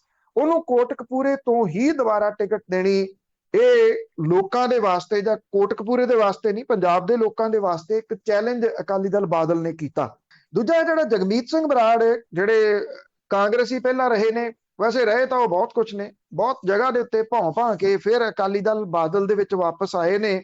ਪੰਜਾਬ ਦੇ ਵਿੱਚ ਕੁਝ ਇਸ ਤਰ੍ਹਾਂ ਦੇ ਸਿਆਸਤਦਾਨ ਹੈਗੇ ਆ ਜਿਨ੍ਹਾਂ ਦੀ ਕਾਹਲੀ ਤੇ ਛੇਤੀ ਛੇਤੀ ਸਾਰਾ ਕੁਝ ਆਪਣੇ ਕਾਬੂ ਦੇ ਵਿੱਚ ਕਰ ਲੈਣ ਦੇ ਉਹਨਾਂ ਦੇ ਅਥਰੇ ਸੁਭਾਅ ਕਰਕੇ ਉਹ ਕਿਸੇ ਤਣ ਪੱਤਣ ਨਹੀਂ ਲੱਗ ਸਕੇ। ਹੁਣ ਜਗਮੀਤ ਸਿੰਘ ਬਰਾੜ ਅਕਾਲੀ ਦਲ ਬਾਦਲ ਦੇ ਵਿੱਚ ਹੈ ਤੇ ਉਹਨਾਂ ਨੇ ਉਹਨੂੰ ਟਿਕਟ ਦਿੱਤੀ ਆ ਮੌੜ ਮੰਡੀ ਤੋਂ। ਮੌੜ ਦੇ ਵਿੱਚ ਤਕਰੀਬਨ ਸਾਲ ਤੋਂ ਸਿਕੰਦਰ ਮਲੂਕਾ ਕੰਮ ਕਰਦਾ ਰਿਹਾ, ਔਰ ਸਿਕੰਦਰ ਮਲੂਕਾ ਪਿਛਲੇ ਦਿਨੀ ਕਹਿੰਦਾ ਸੀਗਾ ਕਿ ਇੱਥੇ ਜਿਹੜੀ ਟਿਕਟ ਹੈ ਉਹ ਮੇਰੀ ਆ, ਤੇ ਰਾਮਪੁਰਾ ਫੂਲ ਦੀ ਟਿਕਟ ਅਕਾਲੀ ਦਲ ਬਾਦਲ ਨੇ ਉਹਨੂੰ ਦੇਤੀ ਉਹਦੇ ਮੁੰਡੇ ਨੂੰ। ਹੁਣ ਜਿਹੜਾ ਸਿਕੰਦਰ ਮਲੂਕੇ ਦੀ ਸਥਿਤੀ ਤਾਂ ਅਜੀਬ ਕਰ ਦਿੱਤੀ ਅਕਾਲੀ ਦਲ ਬਾਦਲ ਨੇ, ਕਿਉਂਕਿ ਜੇ ਤਾਂ ਉਹ ਇਹ ਕਹਿੰਦਾ ਕਿ ਮੈਂ ਲੜਨੀ ਹੋਈ ਨਹੀਂ, ਅਸੀਂ ਨਹੀਂ ਲੜਨੀ, ਤੇ ਉਹਦੇ ਮੁੰਡੇ ਦੀ ਟਿਕਟ ਵੀ ਜਾਂਦੀ ਹੈ ਰਾਮਪੁਰਾ ਫੂਲ ਤੋਂ। ਜੇ ਉਹ ਚੁੱਪ ਰਹਿੰਦਾ ਇਸ ਮਸਲੇ ਦੇ ਉੱਤੇ, ਮੌੜ ਵਾਲੇ ਮਾਮਲੇ ਦੇ ਉੱਤੇ, ਤਾਂ ਉਹਨੂੰ ਇੱਕ ਕਿਸਮ ਦੇ ਨਾਲ ਚੈਲੰਜ ਆ। ਉਹਨੂੰ ਕੋਰ ਕਮੇਟੀ ਦੇ ਵਿੱਚ ਵੀ ਮੈਂਬਰ ਹੈਗਾ, ਜਿਹੜੇ ਪਿਛਲੇ ਦਿਨਾਂ 'ਚ ਮੀਟਿੰਗ ਹੋਈ ਸੀ ਕੋਰ ਕਮੇਟੀ ਦੀ, ਉਸ ਮੀਟਿੰਗ 'ਚ ਗਿਆ ਨਹੀਂ ਉਹ, ਇਸੇ ਕਰਕੇ ਕਿ ਉਹਨੂੰ ਟਿਕਟ ਜਿਹੜੀ ਆ ਉਹ ਚਾਹੀਦੀ ਹੈ। ਸਿਕੰਦਰ ਮਲੂਕਾ ਜਿਹੜਾ ਉਹ ਪ੍ਰਕਾਸ਼ ਸਿੰਘ ਬਾਦਲ ਦੇ ਵੇਲੇ ਜ਼ਰੂਰ ਉਹਨਾਂ ਆਗੂਆਂ ਦੇ ਵਿੱਚ ਰਿਹਾ ਕਿ ਜਿਹਦੀ ਗੱਲ ਮੰਨੀ ਜਾਂਦੀ ਸੀ। ਹੁਣ ਸ਼ਾਇਦ ਜਿਹੜਾ ਉਹ ਸਮਾਂ ਬਦਲਿਆ, ਕਿਉਂਕਿ ਸਿਕੰਦਰ ਮਲੂਕੇ ਦੀ ਅਕਾਲੀ ਦਲ ਬਾਦਲ ਨੂੰ ਦੇਣ ਬੜੀ ਆ। ਉਹਨੇ ਜਿਹੜੇ ਬੇਰੁਜ਼ਗਾਰ ਨੇ ਆਪਣੇ ਹੱਥੀਂ ਕੁੱਟੇ ਹੋਏ ਆ, ਉਹ ਵੀਡੀਓਜ਼ ਤਾਂ ਅੱਜ ਵੀ ਪਈਆਂ ਨੇ। ਜਿਹੜਾ ਇੱਕ ਸਾਬਕਾ IAS ਅਫਸਰ ਦੇ ਨਾਲ ਉਹਦੇ ਕੁੱਟ ਕਟਾਪੇ ਦਾ ਵਿਵਾਦ ਜੁੜਿਆ ਸੀ, ਉਹਦਾ ਨਾਮ ਵੀ ਸਿੱਧਮ ਸਿੱਧਾ ਮਲੂਕੇ ਦੇ ਉੱਤੇ ਹੀ ਜਿਹੜਾ ਜੀ ਆਉਂਦਾ। ਜਿਹੜਾ ਸਿੱਖਿਆ ਘੁਟਾਲਾ ਸੀ, ਜਿਹਨੂੰ ਇੱਕ ਕਬਾੜੀਏ ਨੂੰ ਚੁੱਕ ਕੇ ਦੇ ਦਿੱਤਾ ਸੀ, ਉਹਦੇ ਵਿੱਚ ਵੀ ਨਾਮ ਉਹਦਾ ਹੀ ਜਿਹੜਾ ਉਹ ਬੋਲਦਾ। ਸੋ ਇਸ ਤਰ੍ਹਾਂ ਦੇ ਬਹੁਤ ਵੱਡੇ ਵੱਡੇ ਕਾਰਜ ਉਹਨੇ ਹੱਥੀਂ ਕੀਤੇ ਹੋਏ ਆ। ਉਹ ਇਸ ਕਰਕੇ ਆਪਣੇ ਟੱਬਰ ਦੇ ਵਾਸਤੇ 2 ਟਿਕਟਾਂ ਜਿਹੜੀਆਂ ਉਹ ਮੰਗਦਾ ਵੀ ਇੱਕ ਤਾਂ ਰਾਮਪੁਰਾ ਫੂਲ ਤੋਂ ਦੇ ਦਿਓ, ਨਾਲ ਲੱਗਵਾ ਹਲਕਾ ਮੌੜ ਉਹ ਦੇ ਦਿਓ। ਹੁਣ ਹਲਕੇ ਦੇ ਨਾਲ, ਇੱਕ ਹਲਕੇ ਦੇ ਨਾਲ ਦੂਜਾ ਤਾਂ ਲੱਗਦਾ ਹੀ ਲੱਗਦਾ। ਇਹ ਸਵਾਲ ਜਿਹੜਾ ਮਲੂਕੇ ਨੇ ਜ਼ਰੂਰ ਜਿਹੜਾ ਉਹ ਉਠਾਇਆ ਕਿ 2 ਟਿਕਟਾਂ ਦਿਓ। ਹੁਣ ਵੱਡਾ ਸਵਾਲ ਇਹ ਹੋਊਗਾ ਕਿ ਜਿਹੜੇ ਅਕਾਲੀ ਆਗੂ ਇਹ ਕਹਿੰਦੇ ਆ ਕਿ ਨਹੀਂ, ਇਹਦੇ ਨਾਲ ਫਿਰ ਪਰਿਵਾਰਵਾਦ ਜਿਹੜਾ ਜੀ ਉਹ ਵੱਡਾ ਹੋਊਗਾ। ਹੁਣ ਸੁਖਬੀਰ ਸਿੰਘ ਬਾਦਲ, ਹਰਸਿਮਰਤ ਕੌਰ ਬਾਦਲ, ਬਿਕਰਮ ਸਿੰਘ ਮਜੀਠੀਆ, ਆਦੇਸ਼ ਪ੍ਰਤਾਪ ਸਿੰਘ ਕੈਰੋਂ, ਇਹ ਸਾਰੇ ਟੱਬਰ ਦੇ ਮੈਂਬਰ ਹੀ ਨੇ। ਉੱਥੇ ਵੀ ਤਾਂ ਜਿਹੜੀਆਂ ਉਹ ਟਿਕਟਾਂ ਦਿੱਤੀਆਂ ਜਾ ਰਹੀਆਂ ਨੇ। ਮਲੂਕਾ ਕਹਿੰਦਾ ਕਿ ਪਹਿਲਾਂ ਕੋਰ ਕਮੇਟੀ ਦੇ ਵਿੱਚ ਫੈਸਲੇ ਹੁੰਦੇ ਸੀ, ਸਾਰਿਆਂ ਨੂੰ ਸੱਦਿਆ ਜਾਂਦਾ ਸੀ, ਹੁਣ ਕਹਿੰਦੇ ਏਜੰਸੀਆਂ ਹਾਇਰ ਕੀਤੀਆਂ ਹੋਈਆਂ ਨੇ। ਮਲੂਕਾ ਕਹਿੰਦਾ ਏਜੰਸੀਆਂ ਦੇ ਰਾਹੀਂ ਇਹ ਟਿਕਟਾਂ ਦਿੱਤੀਆਂ ਜਾ ਰਹੀਆਂ ਨੇ। ਕੀ ਮਲੂਕਾ ਚੁੱਪ ਕਰਕੇ ਜਿਹੜਾ ਉਹ ਬੈਠਾ ਰਹੂਗਾ ਤੇ ਆਪਣੇ ਮੁੰਡੇ ਨੂੰ ਜਿਹੜਾ ਉਹ ਜਿਤਾਉਣ ਦੇ ਯਤਨ ਕਰੂਗਾ, ਜਾਂ ਫਿਰ ਜਗਮੀਤ ਸਿੰਘ ਬਰਾੜ ਨੂੰ ਹਰਾਉਣ ਦੇ ਯਤਨ ਕਰੂਗਾ? ਇਹ ਵੱਡਾ ਸਵਾਲ ਹੈ। ਬਿਲਕੁਲ ਜੀ, ਦੇਖੋ ਜਲਦੀ ਪਤਾ ਲੱਗ ਜਾਣਾ ਹੈ ਇਹਦੇ ਵਿੱਚ ਕੀ ਹੈਗਾ ਆ। ਅੱਗੇ ਗੱਲ ਕਰਦੇ ਹੈ ਕਿ ਕਰਨਾਲ ਦੇ ਵਿੱਚ ਜਿਹੜਾ ਇੱਕ ਲਾਠੀ ਚਾਰਜ ਹੋਇਆ ਸੀ, SHO ਆ, ਉਸ ਦੀ ਵੀਡੀਓ ਵੀ ਵਾਇਰਲ ਹੋਈ ਆ। ਹੁਣ ਟੱਬਰ ਆਣ ਕੇ ਕੀ ਸਪਸ਼ਟੀਕਰਨ ਦੇ ਰਿਹਾ ਹੈ? ਦੇਖੋ, ਇੱਕ ਤਾਂ ਜਿਹੜੇ ਜਿਹਨੇ ਇਹ ਦਿੱਤੇ ਸੀਗੇ ਹੁਕਮ ਇਹਦੇ, ਉਹਦਾ ਤਬਾਦਲਾ ਉਥੋਂ SDM ਦਾ ਕਰ ਦਿੱਤਾ ਗਿਆ ਜੀ। ਇਹਨੂੰ ਜਿਹੜਾ ਇਹ SDM ਆਯੂਸ਼ ਸਿਨਹਾ, ਉਹਨੂੰ ਇੱਥੇ ਚੰਡੀਗੜ੍ਹ ਜਿਹੜਾ ਉਹ ਲੈ ਆਂਦਾ ਗਿਆ ਹਰਿਆਣੇ ਦੇ ਅਫਸਰਾਂ ਦੇ ਵਿੱਚ, ਔਰ ਉਹਦਾ ਵੱਡਾ ਵਿਰੋਧ ਕਿਸਾਨਾਂ ਦੇ ਵੱਲੋਂ ਕੀਤਾ ਜਾ ਰਿਹਾ SDM ਦਾ। ਤੇ ਦੂਜਾ, ਜਿਹੜੀਆਂ ਵੀਡੀਓ ਵਾਇਰਲ ਹੋਈਆਂ ਉਹਦੇ ਵਿੱਚ ਇੰਸਪੈਕਟਰ ਜਿਹੜਾ ਹਰਜਿੰਦਰ ਸਿੰਘ ਖਹਿਰਾ, ਜਿਹਨੇ ਸਭ ਤੋਂ ਵੱਧ ਡਾਂਗ ਜਿਹੜੀ ਆ ਉਹ ਕਿਸਾਨਾਂ ਦੇ ਉੱਤੇ ਵਹਾਈ। ਐਡੀ ਮਤਲਬ ਕਿ ਇੰਨੇ ਵਹਿਸ਼ੀਆਨਾ ਢੰਗ ਦੇ ਨਾਲ ਉਹਨੇ ਕਿਸਾਨਾਂ ਨੂੰ ਕੁੱਟਿਆ ਕਿ ਇਹ ਲੱਗਦਾ ਨਿਗਾ ਕਿ ਇਹ ਕੋਈ ਕਿਸਾਨਾਂ ਦੇ ਵਿੱਚੋਂ ਜਿਹੜਾ ਹੋਊਗਾ, ਕਿਉਂਕਿ ਹੈ ਤਾਂ ਕਿਸਾਨ ਪਰਿਵਾਰ ਦੇ ਵਿੱਚੋਂ। ਉਹਨੇ ਏਡੇ ਬੁਰੇ ਤਰੀਕੇ ਦੇ ਨਾਲ ਕਿਸਾਨਾਂ ਨੂੰ ਕੁੱਟਿਆ ਜਿਵੇਂ ਮਾਰ ਹੀ ਦੇਣਾ ਹੋਵੇ ਸਾਰਿਆਂ ਨੂੰ। ਹੁਣ ਸੋਸ਼ਲ ਮੀਡੀਆ ਦੇ ਉੱਤੇ ਉਹਦੀਆਂ ਵਾਇਰਲ ਹੋਈਆਂ ਵੀਡੀਓਜ਼ ਤੇ ਉਦੋਂ ਬਾਅਦ ਕਿਸਾਨਾਂ ਨੇ ਜਾ ਕੇ ਉਹਦਾ ਪਿੰਡ ਘੇਰ ਲਿਆ। ਪਿੰਡ ਦੇ ਵਿੱਚ ਜਾ ਕੇ ਉਹਨੂੰ ਜਿਹੜਾ ਉਹਦੇ ਟੱਬਰ ਦਾ ਸੋਸ਼ਲ ਬਾਈਕਾਟ ਕਰ ਦਿੱਤਾ ਕਿ ਇਹਦੇ ਨਾਲ ਕੋਈ ਮਿਲੂ ਵਰਤੂਗਾ ਨਹੀਂ, ਇਹਨਾਂ ਨੂੰ ਕਿਸੇ ਫੰਕਸ਼ਨ 'ਚ ਨਹੀਂ ਸੱਦਿਆ ਜਾਊਗਾ। ਜੇ ਫੰਕਸ਼ਨ 'ਚ ਕੋਈ ਆਉਂਦਾ ਤੇ ਕਿਸਾਨਾਂ ਨੇ ਇਹ ਵੀ ਕਹਿ ਦਿੱਤਾ ਕਿ ਫਿਰ ਉਹ ਆਪਣੀ ਸੁਰੱਖਿਆ ਦਾ ਆਪ ਜ਼ਿੰਮੇਵਾਰ ਹੋਊਗਾ। ਹੁਣ ਇਹ ਜਿਹੜਾ ਇੰਸਪੈਕਟਰ ਹੈ, ਉਹਦਾ ਚਾਚਾ ਡਾਕਟਰ ਮੇਜਰ ਸਿੰਘ, ਉਹ ਇਹ ਕਹਿੰਦਾ ਕਿ ਉਹਦਾ ਭਤੀਜਾ ਜੇ ਲਾਠੀ ਚਾਰਜ ਵੇਲੇ ਕਿਸੇ ਖਾਸ ਭਾਈਚਾਰੇ ਨੂੰ ਛੱਡ ਕੇ ਦੂਜਿਆਂ ਦੇ ਉੱਤੇ ਡਾਂਗਾਂ ਦੀ ਵਰਤੋਂ ਕਰਦਾ ਤਾਂ ਭਾਈਚਾਰਾ ਬਦਨਾਮ ਹੋ ਜਾਣਾ ਸੀ। ਤੁਸੀਂ ਦੇਖੋ ਇਹਨੂੰ ਕਿਹੋ ਜਿਹਾ ਟਰਨ ਦੇਣ ਦੀ ਕੋਸ਼ਿਸ਼ ਕੀਤੀ ਜਾ ਰਹੀ ਹੈ। ਇਹਨੂੰ ਹਿੰਦੂ ਸਿੱਖ ਵਿਵਾਦ ਬਣਾਇਆ ਜਾ ਰਿਹਾ। ਐਕਚੁਅਲੀ ਕੀ ਆ ਕਿ ਇਹ ਸਾਰਾ ਕੁਝ ਇੱਕ ਬੜੀ ਸਾਜ਼ਿਸ਼ ਦੇ ਤਹਿਤ ਹੋ ਰਿਹਾ। ਇਹ ਵੀਡੀਓ ਵੀ ਜਿੰਨੀਆਂ ਵਾਇਰਲ ਕੀਤੀਆਂ ਜਾ ਰਹੀਆਂ ਨੇ ਉਹ ਵੀ ਉਸ ਸਾਜ਼ਿਸ਼ ਦਾ ਪਾਰਟ ਹੈ। ਉਹਨੂੰ ਮੂਹਰੇ ਲਾਇਆ ਗਿਆ, ਉਹ ਵੀ ਇੱਕ ਸਾਜ਼ਿਸ਼ ਦਾ ਪਾਰਟ ਹੈ। ਹੁਣ ਉਹਦਾ ਚਾਚਾ ਵੀ ਉਸੇ ਚੀਜ਼ ਨੂੰ ਅੱਗੇ ਵਧਾ ਰਿਹਾ। ਉਹਦੇ ਕਹਿਣ ਤੋਂ ਭਾਵ ਇਹ ਆ ਕਿ ਜਿਹੜੇ ਸਿੱਖ ਕਿਸਾਨ ਨੇ ਉਹਨਾਂ ਦੇ ਉੱਤੇ ਉਹ ਡਾਂਗ ਨਾ ਚੁੱਕਦਾ, ਜਾਟਾਂ ਦੇ ਉੱਤੇ ਡਾਂਗ ਜਿਹੜੀ ਉਹ ਚੁੱਕ ਲੈਂਦਾ ਤੇ ਫਿਰ ਵਿਵਾਦ ਬਣਨਾ ਸੀ। ਇਸ ਕਰਕੇ ਉਹਨੇ ਪਹਿਲਾਂ ਸਿੱਖਾਂ ਦੇ ਉੱਤੇ ਡਾਂਗ ਜਿਹੜੀ ਸੀ ਸਿੱਖ ਕਿਸਾਨਾਂ ਦੇ ਉੱਤੇ ਚੁੱਕੀ। ਉਹਦੇ ਕਹਿਣ ਦਾ ਭਾਵ ਇਹ ਹੈ। ਉਹ ਇਹ ਵੀ ਕਹਿੰਦਾ ਹੈ ਕਿ ਜਿਹੜਾ ਇੰਸਪੈਕਟਰ ਹੈ ਉਹਨੇ ਕੁਝ ਵੀ ਗਲਤ ਨਹੀਂ ਕੀਤਾ, ਨਾ ਉਹ ਕਿਸੇ ਤੋਂ ਡਰਦਾ। ਉਹਦਾ ਚਾਚਾ ਇਹ ਕਹਿੰਦਾ ਹੈ ਕਿ ਉਹਦਾ ਪਰਿਵਾਰ ਤਾਂ ਕਿਸਾਨ ਹਿਤੈਸ਼ੀ ਪਰਿਵਾਰ ਹੈ ਤੇ ਬਹੁਤ ਸਾਰੇ ਉਹਦੇ ਮੈਂਬਰ ਜਿਹੜੇ ਨੇ ਕਿਸਾਨ ਅੰਦੋਲਨ ਦੇ ਨਾਲ ਜੁੜੇ ਹੋਏ ਨੇ। ਇਹ ਵੀ ਕਿਹਾ ਕਿ ਇਹ ਇੰਸਪੈਕਟਰ ਖਹਿਰੇ ਨੂੰ ਬਦਨਾਮ ਕੀਤਾ ਜਾ ਰਿਹਾ। ਉਹ ਤਾਂ ਆਪਣੀ ਡਿਊਟੀ ਦੇ ਉੱਤੇ ਉਸ ਦਿਨ ਜਿਹੜਾ ਉਹ ਖੜਾ ਸੀਗਾ। ਇਹ ਵੀ ਟੱਬਰ ਨੇ ਕਿਹਾ ਕਿ ਸਿਰਫ ਹਰਜਿੰਦਰ ਸਿੰਘ ਖਹਿਰੇ ਦੀ ਵੀਡੀਓ ਕਿਉਂ ਵਾਇਰਲ ਹੋਈ ਆ, ਕਿਸੇ ਹੋਰ ਦੀ ਵੀਡੀਓ ਵਾਇਰਲ ਕਿਉਂ ਨਹੀਂ ਹੋਈ। ਉਹ ਕਹਿੰਦਾ ਕਿ ਸਾਜ਼ਿਸ਼ ਦੇ ਤਹਿਤ ਇਹਨੂੰ ਜਿਹੜਾ ਉਹ ਫਸਾਇਆ ਜਾ ਰਿਹਾ। ਜੇ ਸਾਜ਼ਿਸ਼ ਦੇ ਤਹਿਤ ਫਸਾਇਆ ਜਾ ਰਿਹਾ ਤੇ ਉਸੇ ਸਾਜ਼ਿਸ਼ ਨੂੰ ਪ੍ਰਮੋਟ ਕਰਨ ਦੇ ਵਾਸਤੇ ਤੁਸੀਂ ਵੀ ਤਾਂ ਉਸੇ ਤਰ੍ਹਾਂ ਦੀ ਪ੍ਰੈਸ ਕਾਨਫਰੰਸ ਕਰਕੇ ਉਹਦੇ ਵਿੱਚ ਉਹੀ ਚੀਜ਼ਾਂ ਭਰ ਰਹੇ ਹੋ। ਆਪਣਾ ਥੋੜੀ ਦੱਸਣਾ ਉਹਨਾਂ ਨੇ ਕਿ ਅਸੀਂ ਕੀ ਕਰ ਰਹੇ ਹਾਂ। ਅਖੀਰ ਦੇ ਵੈਸੇ ਗੱਲ ਕਰਦੇ ਹਾਂ, ਪੰਜਾਬ ਦੇ ਥਰਮਲ ਪਲਾਂਟ ਆ ਉਹਨਾਂ ਦੇ ਕੋਲ ਕੋਲਾ ਮੁੱਕਣ ਦੇ ਕੰਢੇ ਆ। ਬਿਲਕੁਲ ਜੀ, ਇਹ ਜਿਹੜੇ ਥਰਮਲ ਨੇ ਇਹਦੇ ਵਿੱਚ ਬਿਜਲੀ ਦਾ ਸੰਕਟ ਮੁੜ ਕੇ ਖੜਾ ਹੋ ਸਕਦਾ ਜੀ। ਇਹ ਕਿਹਾ ਜਾ ਰਿਹਾ ਕਿ ਝਾਰਖੰਡ ਦੇ ਵਿੱਚ ਜ਼ਿਆਦਾ ਮੀਂਹ ਪੈਣ ਕਰਕੇ ਖਾਣਾਂ ਦੇ ਵਿੱਚੋਂ ਕੋਲਾ ਨਿਕਲਿਆ ਨਹੀਂ, ਜਿਹਦੇ ਕਰਕੇ ਕੋਲੇ ਦੀ ਕਮੀ ਆ ਰਹੀ ਹੈ। ਔਰ ਪੰਜਾਬ ਦੇ ਜਿਹੜੇ ਥਰਮਲ ਪਲਾਂਟ ਨੇ ਉਹਨਾਂ ਦੇ ਕੋਲੇ ਦੇ ਭੰਡਾਰ ਥੋੜੇ ਰਹਿ ਗਏ ਆ। ਕੇਂਦਰ ਦੀ ਸਰਕਾਰ ਨੇ ਪੰਜਾਬ ਨੂੰ ਕੋਲਾ ਦੇਣ ਦੇ ਵਿੱਚ ਹੱਥ ਘੁੱਟ ਲਿਆ। ਪਾਵਰਕਾਮ ਨੇ ਵੇਲੇ ਸਿਰ ਕੋਲੇ ਨੂੰ ਜਿਹੜਾ ਦੀ ਉਹ ਇਕੱਠਿਆਂ ਕਰਕੇ ਨਹੀਂ ਰੱਖਿਆ, ਜਿਹਦੇ ਕਰਕੇ ਆਉਣ ਵਾਲੇ ਦਿਨਾਂ ਦੇ ਵਿੱਚ ਪਾਵਰਕਾਮ ਦੇ ਕੋਲੇ ਮਹਿੰਗੀ ਬਿਜਲੀ ਵੇਚਣ ਦਾ ਮੌਕਾ ਸੀ। ਉਦੋਂ ਕੋਲਾ ਸੰਕਟ ਖੜਾ ਹੋ ਗਿਆ। ਪਾਵਰਕਾਮ ਨੂੰ ਲਹਿਰਾ ਮੁਹੱਬਤ ਥਰਮਲ ਪਲਾਂਟ ਦੇ 2 ਯੂਨਿਟ ਤੇ ਰੋਪੜ ਥਰਮਲ ਪਲਾਂਟ ਦਾ 1 ਯੂਨਿਟ ਬੰਦ ਕਰਨਾ ਪਿਆ। ਐਤਕੀ ਪਾਵਰਕਾਮ ਨੇ 1 ਜੂਨ ਤੱਕ ਕੋਲਾ ਭੰਡਾਰਨ ਦਾ ਪ੍ਰਬੰਧ ਕਰਨ ਦੇ ਵਿੱਚ ਪੂਰੇ ਤਰੀਕੇ ਨਾਲ ਕੋਤਾਹੀ ਵਰਤੀ ਹੈ। ਜੂਨ 19 ਨੂੰ ਲਹਿਰਾ ਥਰਮਲ ਦੇ ਕੋਲੇ 32 ਤੇ ਰੋਪੜ ਦੇ ਕੋਲੇ 48 ਦਿਨਾਂ ਦਾ ਕੋਲਾ ਸੀ। 2020 ਦੇ ਵਿੱਚ 1 ਜੂਨ ਨੂੰ ਲਹਿਰਾ ਦੇ ਕੋਲੇ 30 ਤੇ ਰੋਪੜ ਦੇ ਕੋਲੇ 29 ਦਿਨਾਂ ਦਾ ਕੋਲਾ ਸੀ। ਐਤਕੀ 1 ਜੂਨ ਨੂੰ ਲਹਿਰਾ ਤੇ ਰੋਪੜ ਥਰਮਲ ਦੇ ਕੋਲੇ ਸਿਰਫ 24 ਦਿਨਾਂ ਦਾ ਕੋਲਾ ਸੀਗਾ। ਕੇਂਦਰ ਸਰਕਾਰ ਦਾ ਰਵੱਈਆ ਵੀ ਇਹਦੇ ਵਿੱਚ ਕਿਤੇ ਨਾ ਕਿਤੇ ਅਸਰ ਕਰ ਰਿਹਾ। ਕੋਲ ਇੰਡੀਆ ਵੱਲੋਂ ਕੋਲਾ ਅਲਾਟਮੈਂਟ ਦਾ 60% ਤੋਂ ਘੱਟ ਕੋਲਾ ਪੰਜਾਬ ਨੂੰ ਸਪਲਾਈ ਕੀਤਾ ਗਿਆ। ਲਹਿਰਾ ਤੇ ਰੋਪੜ ਥਰਮਲ ਲਈ 41.25 ਲੱਖ ਮੀਟ੍ਰਿਕ ਟਨ ਕੋਲਾ ਅਲਾਟ ਹੋਇਆ। ਤੋ ਇਹਦੇ ਨਾਲ ਜਿਹੜਾ ਜੀ ਇਹ ਘੱਟ ਉੱਥੋਂ ਸਪਲਾਈ ਜਿਹੜੀ ਉਹ ਮਿਲੀ ਹੈ। ਥਰਮਲ ਦੇ ਕੋਲੇ ਜਿਹੜਾ ਰਾਜਪੁਰਾ ਥਰਮਲ ਆ ਜੀ ਉਹਦੇ ਕੋਲੇ 12 ਦਿਨਾਂ ਦਾ ਕੋਲਾ ਬਚਿਆ। ਰੋਪੜ ਥਰਮਲ ਦੇ ਕੋਲੇ 8 ਦਿਨਾਂ ਦਾ, ਔਰ ਜਿਹੜਾ ਲਹਿਰਾ ਮੁਹੱਬਤ ਥਰਮਲ ਆ ਉਹਦੇ ਕੋਲੇ 6 ਦਿਨਾਂ ਦਾ ਕੋਲਾ ਬਚਿਆ। ਗੋਇੰਦਵਾਲ ਸਾਹਿਬ ਜਿਹੜਾ ਥਰਮਲ ਹੈ ਉਹਦੇ ਕੋਲੇ ਸਿਰਫ 3 ਦਿਨਾਂ ਦਾ ਕੋਲਾ ਜਿਹੜਾ ਉਹ ਬਚਿਆ। ਬੇਸ਼ੱਕ ਸਰਕਾਰ ਇਹ ਦਾਅਵਾ ਕਰ ਰਹੀ ਹੈ ਕਿ ਜੀ ਇਹ ਮਸਲਾ ਹੱਲ ਕਰ ਲਿਆ ਜਾਊਗਾ, ਉਹ ਤਾਂ ਮੀਂਹਾਂ ਕਰਕੇ ਇਹ ਹੋ ਗਿਆ। ਅਸਲ 'ਚ ਕੀ ਆ ਕਿ ਤੁਸੀਂ ਦੱਸੋ ਕਿਹੜਾ ਮਹਿਕਮਾ ਜਿਹਨੂੰ ਇਹ ਕਿਹਾ ਜਾਵੇ ਕਿ ਉੱਥੇ ਬੜੇ ਤਰੀਕੇ ਸਲੀਕੇ ਦੇ ਨਾਲ ਜਿਹੜਾ ਉਹ ਕੰਮ ਹੋ ਰਿਹਾ ਤੇ ਉਹ ਸਹੀ ਚੱਲ ਰਿਹਾ। ਕਿਸੇ ਮਹਿਕਮੇ ਦੇ ਉੱਤੇ ਕੋਈ ਕੰਟਰੋਲ ਨਹੀਂਗਾ। ਅੱਛਾ, ਮਹਿਕਮੇ ਸਾਰੇ ਉਹਨਾਂ ਦੀ ਸਥਿਤੀ ਡਾਵਾਡੋਲ ਹੋਈ ਹੈ ਜਿਹੜੇ ਕਿ ਮੁੱਖ ਮੰਤਰੀ ਹੋਰਾਂ ਦੇ ਅੰਡਰ ਹੈ। ਇਹ ਪਾਵਰ ਮਹਿਕਮਾ ਵੀ ਮੁੱਖ ਮੰਤਰੀ ਹੋਰਾਂ ਦੇ ਅੰਡਰ ਹੈ, ਗ੍ਰਹਿ ਮੰਤਰਾਲਾ ਉਹਨਾਂ ਦੇ ਅੰਡਰ ਹੈ, ਤੇ ਜੋ ਕੁਝ ਲਾਅ ਐਂਡ ਆਰਡਰ ਦੀ ਸਥਿਤੀ ਦਾ ਬਣਿਆ ਹੋਇਆ ਉਹ ਸਭ ਨੂੰ ਜਿਹੜਾ ਦਿਸ ਰਿਹਾ। ਆਬਕਾਰੀ ਵਿਭਾਗ ਉਹਨਾਂ ਦੇ ਅੰਡਰ ਹੈ। ਜਿਹੜੀ ਸ਼ਰਾਬ ਦੀ ਸਮਗਲਿੰਗ ਤੇ ਨਕਲੀ ਸ਼ਰਾਬ ਦੀਆਂ ਫੈਕਟਰੀਆਂ ਉਹਨਾਂ ਦੇ ਬਾਰੇ ਦੇ ਵਿੱਚ ਕੀ ਬਣਿਆ ਪਿਆ, ਉਹ ਕਿਸੇ ਤੋਂ ਕੋਈ ਲੁਕਿਆ ਛਿਪਿਆ ਨਹੀਂਗਾ।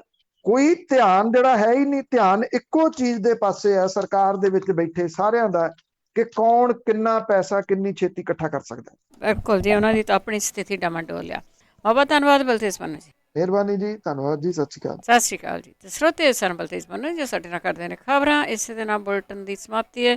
ਬਲਵਿੰਦਰ ਕੌਰ ਵੱਲੋਂ ਆਪ ਸਭ ਨੂੰ ਹੀ ਪਿਆਰ ਭਰੀ ਸਤਿ ਸ਼੍ਰੀ ਅਕਾਲ।